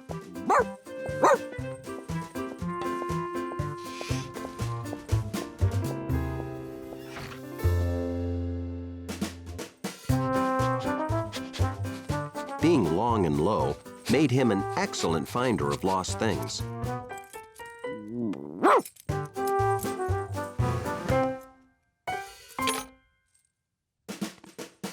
My keys! Thank you, Hundley.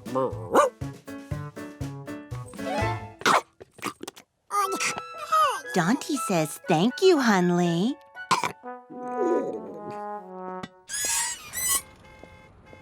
Having sharp hearing made him an excellent squeak detector.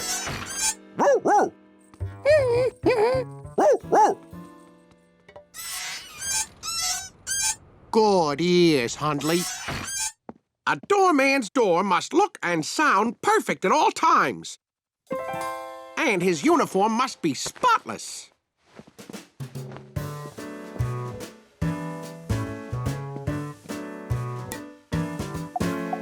But Hundley felt his most important job was to protect the place from George, the absolute opposite of all that is organized and neat.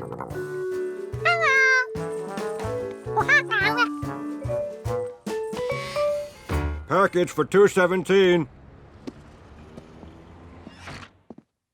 Let's go, Hundley. 217.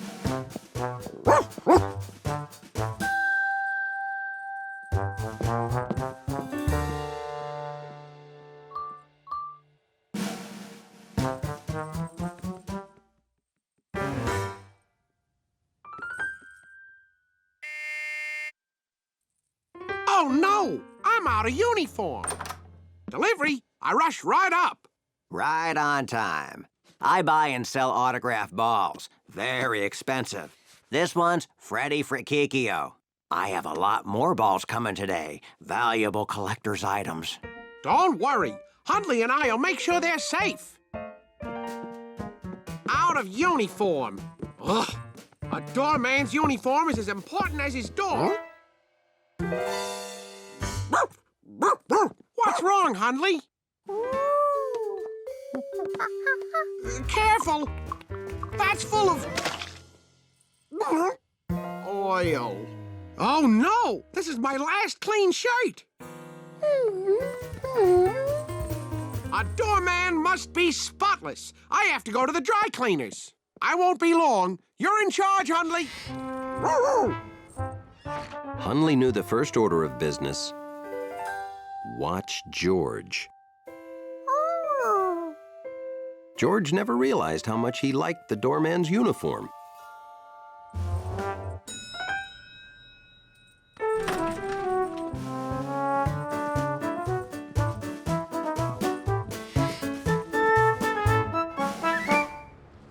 Hundley had never gotten a salute before. He must have been doing an exceptionally good job.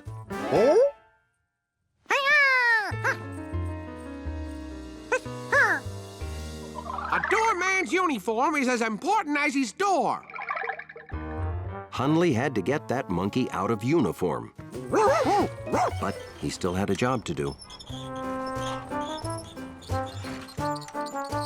I see you have a new partner, Hundley. You're both so handsome.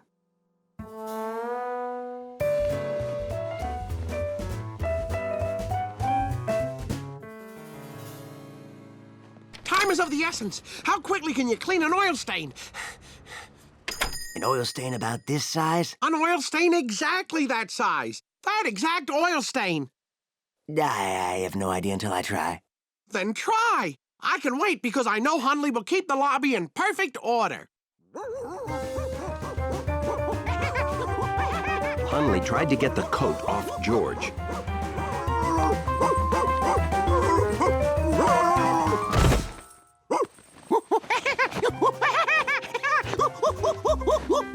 Which is how he found out George was ticklish.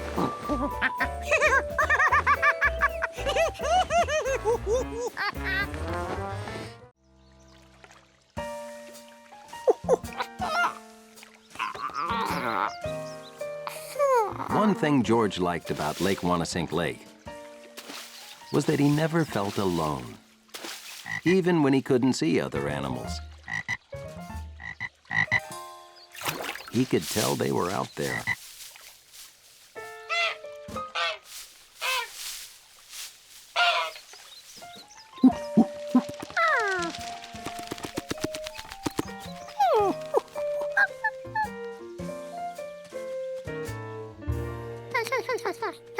George, hi. How about a hand? Yeah, I'm preparing an exhibit on local wildlife for the Town Nature Society, and the baby alligator lizard I was studying just disappeared. Oh,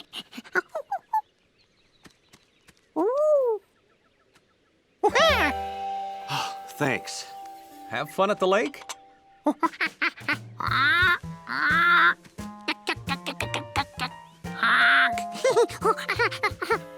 Wow! You saw all those animals? You only heard them? Hey! Animal sounds would be great in the exhibit. You want to help me again?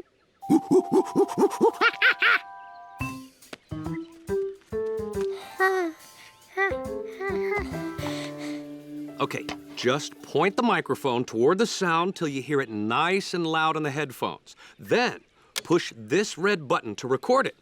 Remember, the closer you are to an animal, the louder it gets. But don't get too close.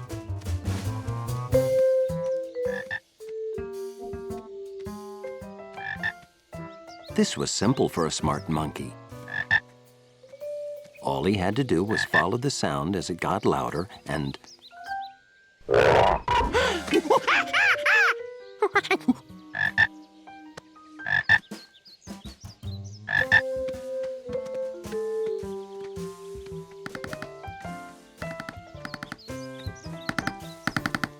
He tracked one woodpecker and thought he heard a second one. But maybe sounds aren't as simple as they sound.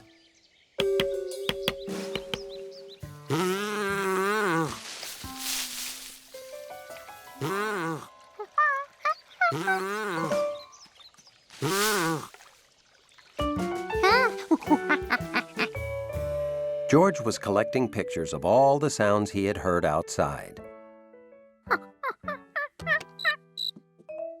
Then he heard a new one, inside. George knew how to track a sound. This was different. It got louder, then went silent. Then it was far away again. This called for a second opinion.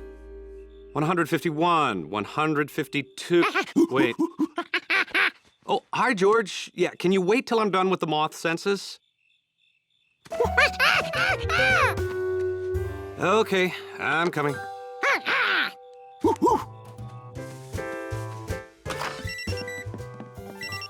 Oh, that's just the smoke detector, George. It needs a new battery. George wasn't sure this was the same sound he'd heard before. And now, back to my moths.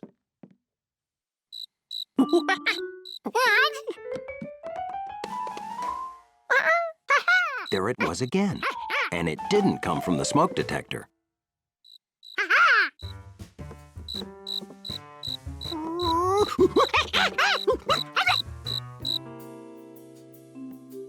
That thing was here somewhere, and he knew he could find it.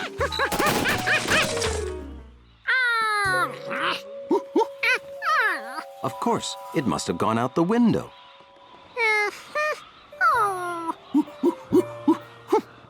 It was loud, it was soft, it was here, it was gone.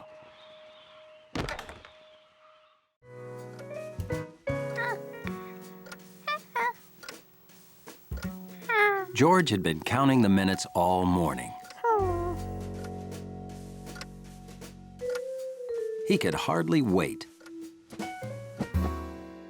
Today was dog show day.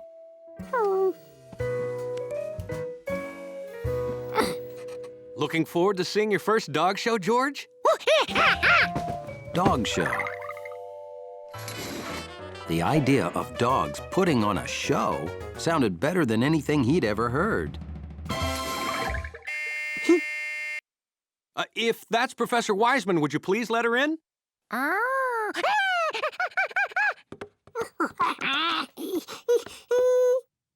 It's Professor Wiseman.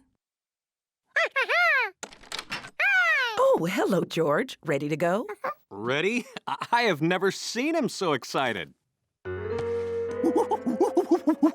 I can't go, remember? I have to finish crunching these numbers. Bye. Have fun, you two. And, George. Be a good little monkey, exactly. And close the door, please.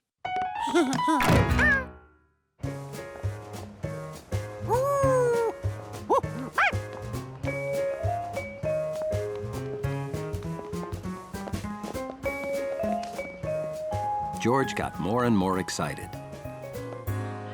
Until the show began. And he found out that a dog show wasn't dogs putting on a show. It was people showing their dogs to each other.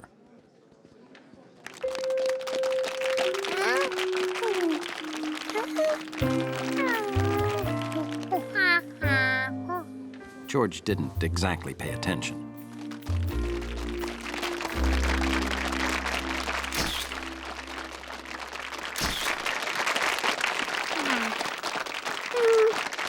How'd you enjoy the show, George? Aren't all the different breeds fascinating?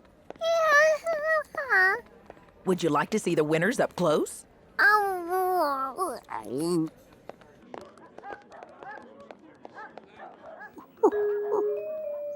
George got a big surprise. Because when he actually looked at the big ones,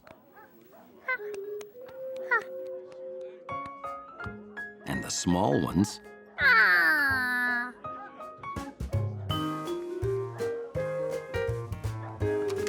and the crazily hairy ones,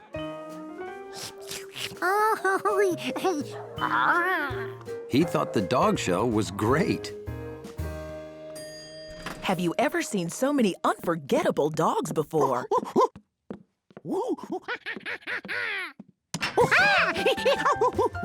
Okay. Well, it looks like you had fun. I hope he wasn't too much trouble. He was no trouble at all. Wow, that's great to hear. Gotta run. See you tomorrow. Thanks so much. Bye-bye. So, you like the dog show, huh?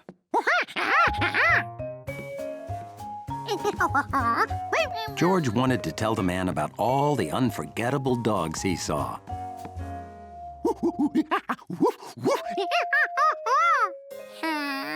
But he only remembered 3. It's okay, you can tell me later. Oh, would you do me a big favor and mail these letters? I made a sandwich if you're hungry. And when I'm done, I want to hear about all the dogs.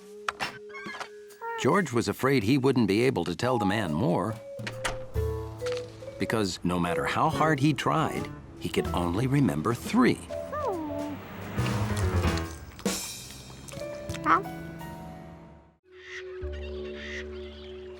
It was a perfect day to explore Lake Wanasink Lake. Bill called it picture perfect. You know, George, nature photography requires skill, patience, and timing.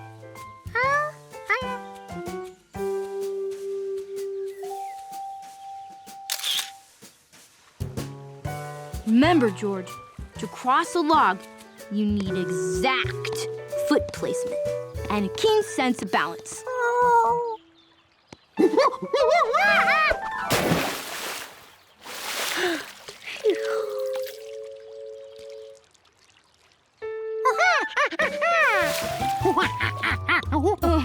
Those are tadpoles, George. A common form of pond life.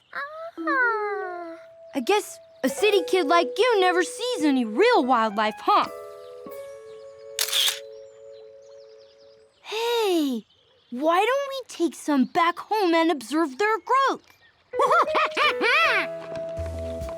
While collecting tadpoles, both proper net control and collecting jar placement are crucial.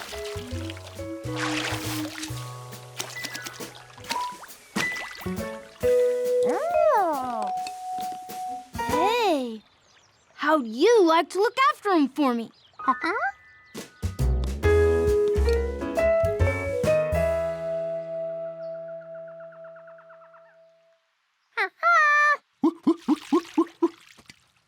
Do the tadpoles like the lettuce I boiled for them? Now remember, I want you to watch them closely for me. They do some amazing things as they grow. Keep them safe in that bowl, and they should be just fine. And so, on that gloriously sunny day, George became the proud caretaker of a bowl full of tadpoles.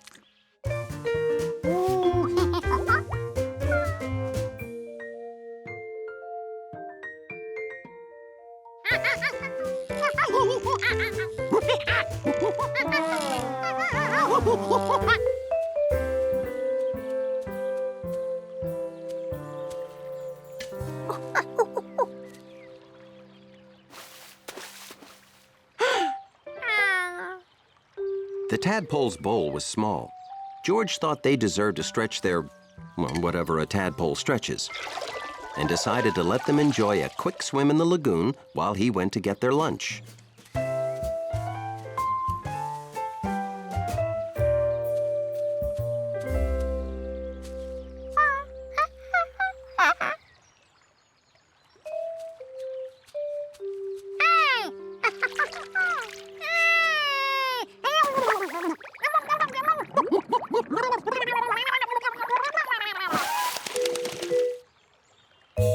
Where could the tadpoles be?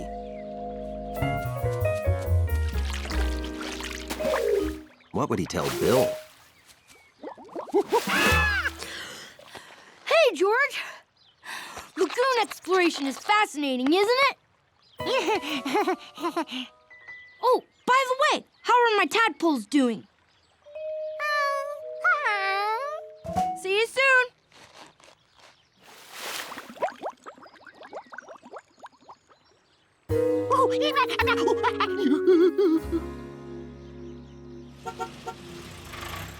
Time to go back to the city, George.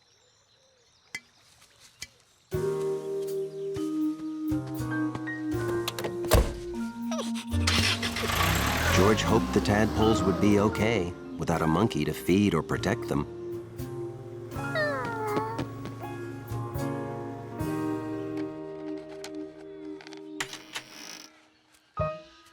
George! Look! My caterpillar is in its pupa stage. I bet kids like you never see that in the city, huh? Hey! Have my tadpoles done anything amazing yet?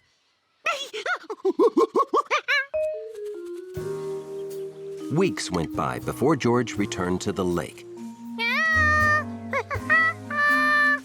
George still couldn't find the tadpoles, but they had to be in the lagoon. Unless...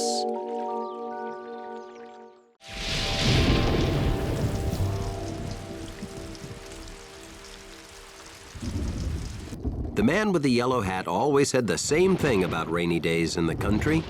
This is great weather. For ducks.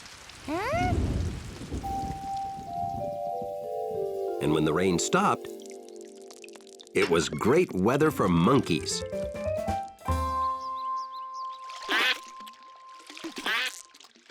Mud that sounded like a duck when he squished it. Yes, it was duck mud.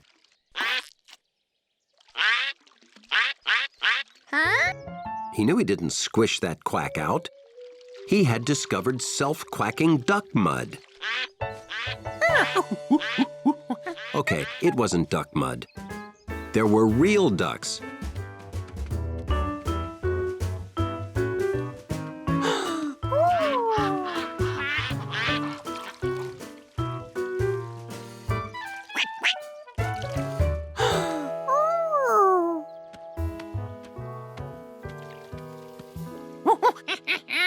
Puddle ducks. See, George, I told you it was great weather for ducks.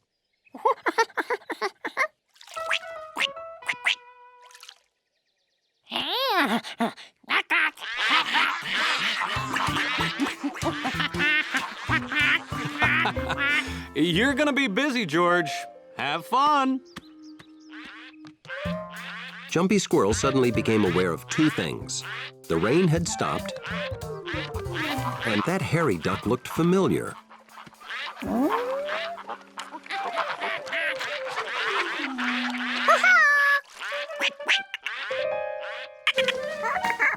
Jumpy Squirrel usually jumped away from anything new. Peking duck was the same way. Maybe that's why they became good friends instantly.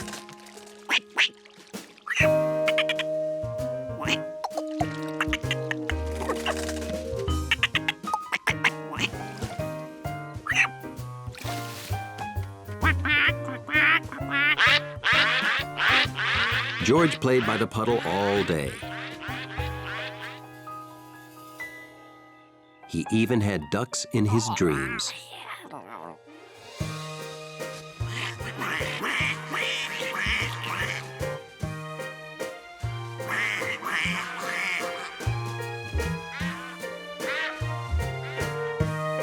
I always knew you were meant to be a duck. Have a nice flight.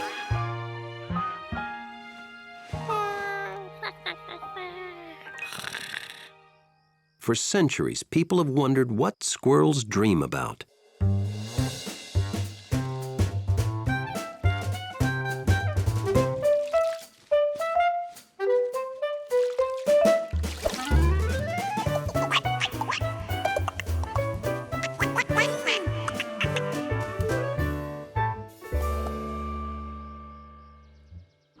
The next morning, George raced out for another day with puddle ducks. Something was wrong. The puddle was smaller, a lot smaller.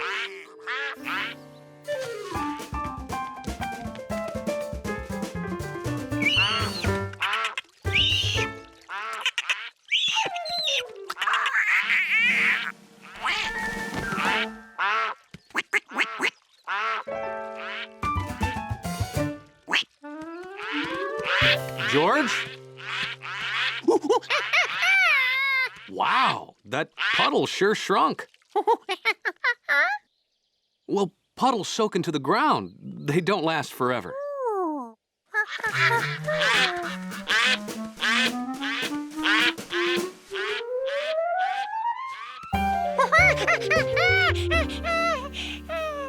Ducks go where there's plenty of water. When the water's gone, they'll leave. It's just what ducks do.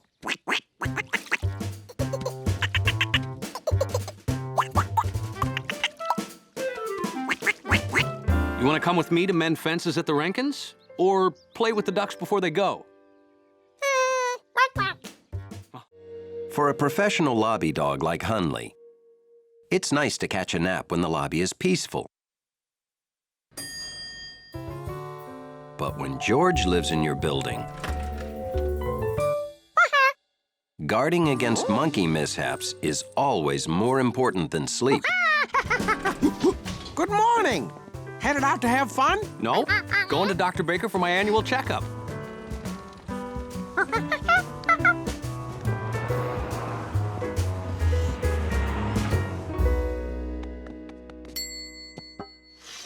Right on time as usual. What didn't you bring? Oh, George. Hello. Have a seat in the waiting room. I'll call you when the doctor's ready.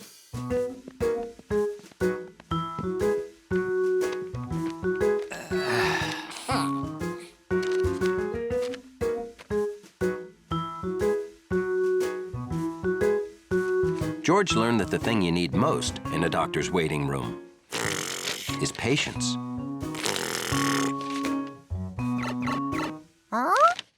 A mysterious sound. George listened as quietly as he could. Dr. Baker will see you now. Oh, great. Come on, George. We're finally getting out of the waiting room.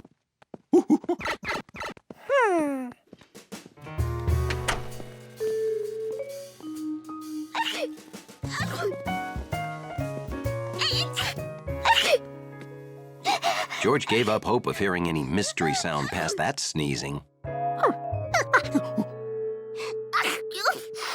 I'm still waiting for Dr. Gesund. Well, I'm sure he'll be right with you.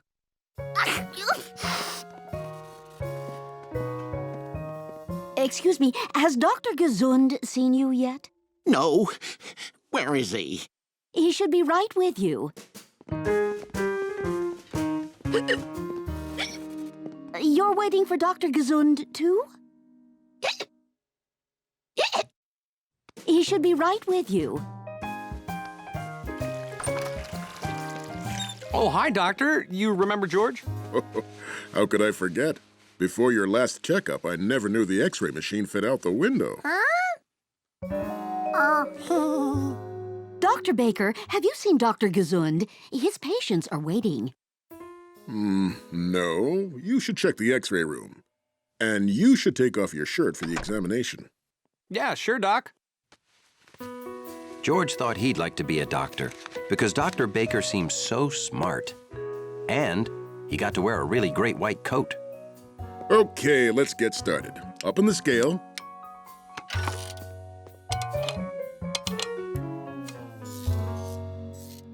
Whoa, I think you need to cut out the desserts. You've gained some weight. What? I have maybe one donut a month. I run marathons. It's impossible.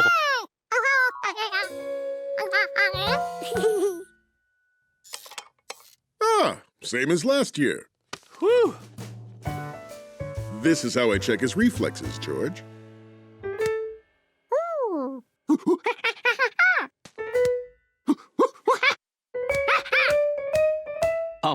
My knee's starting to get sore. Oh, sorry. I never get to play with a monkey. Dr. Gesund...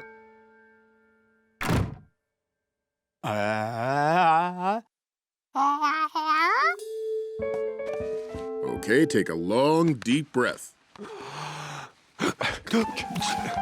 I don't like the sound of that breathing. No, George was... Whoa!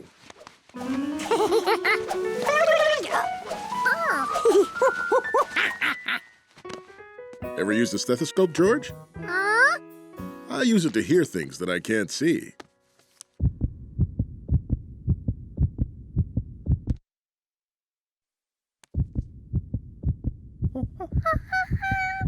That's the sound of my heart.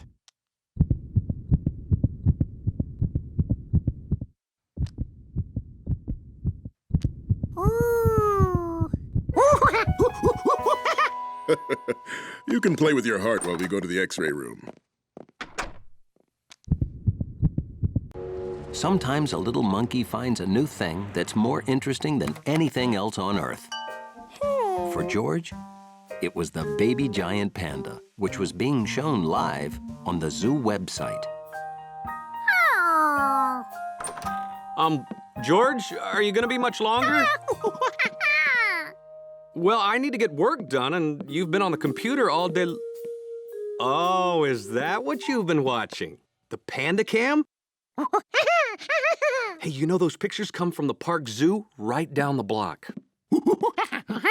Well, yeah, you can go there and see the panda right in front of you in the new panda habitat.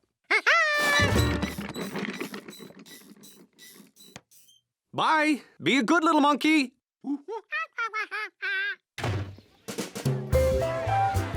There was one thing on George's mind. Baby panda. Baby panda. Baby panda.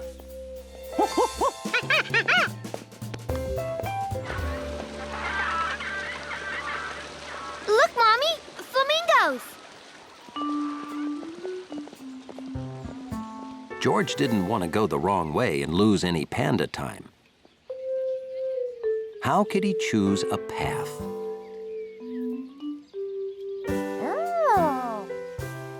A nice big map. George decided to take it and follow the pictures to guide him through the zoo.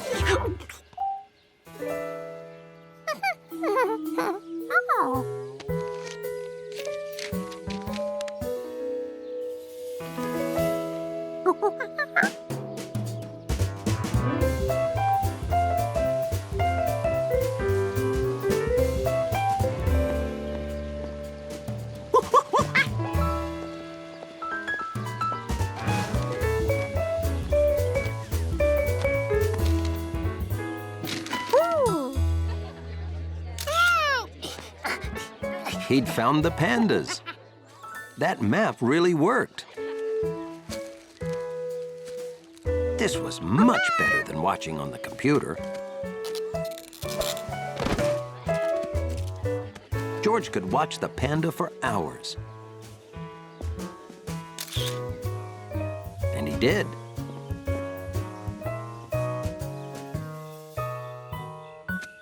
until he felt like that baby would never get any leaves to eat.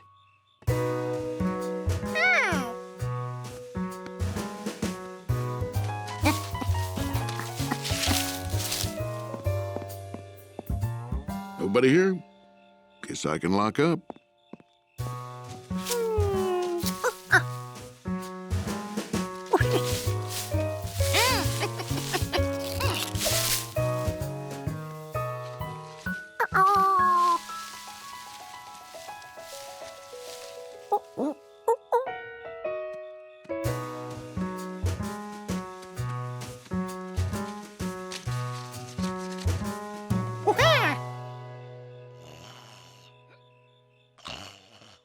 Time flies when you're watching pandas. George realized he'd better go before they close the zoo.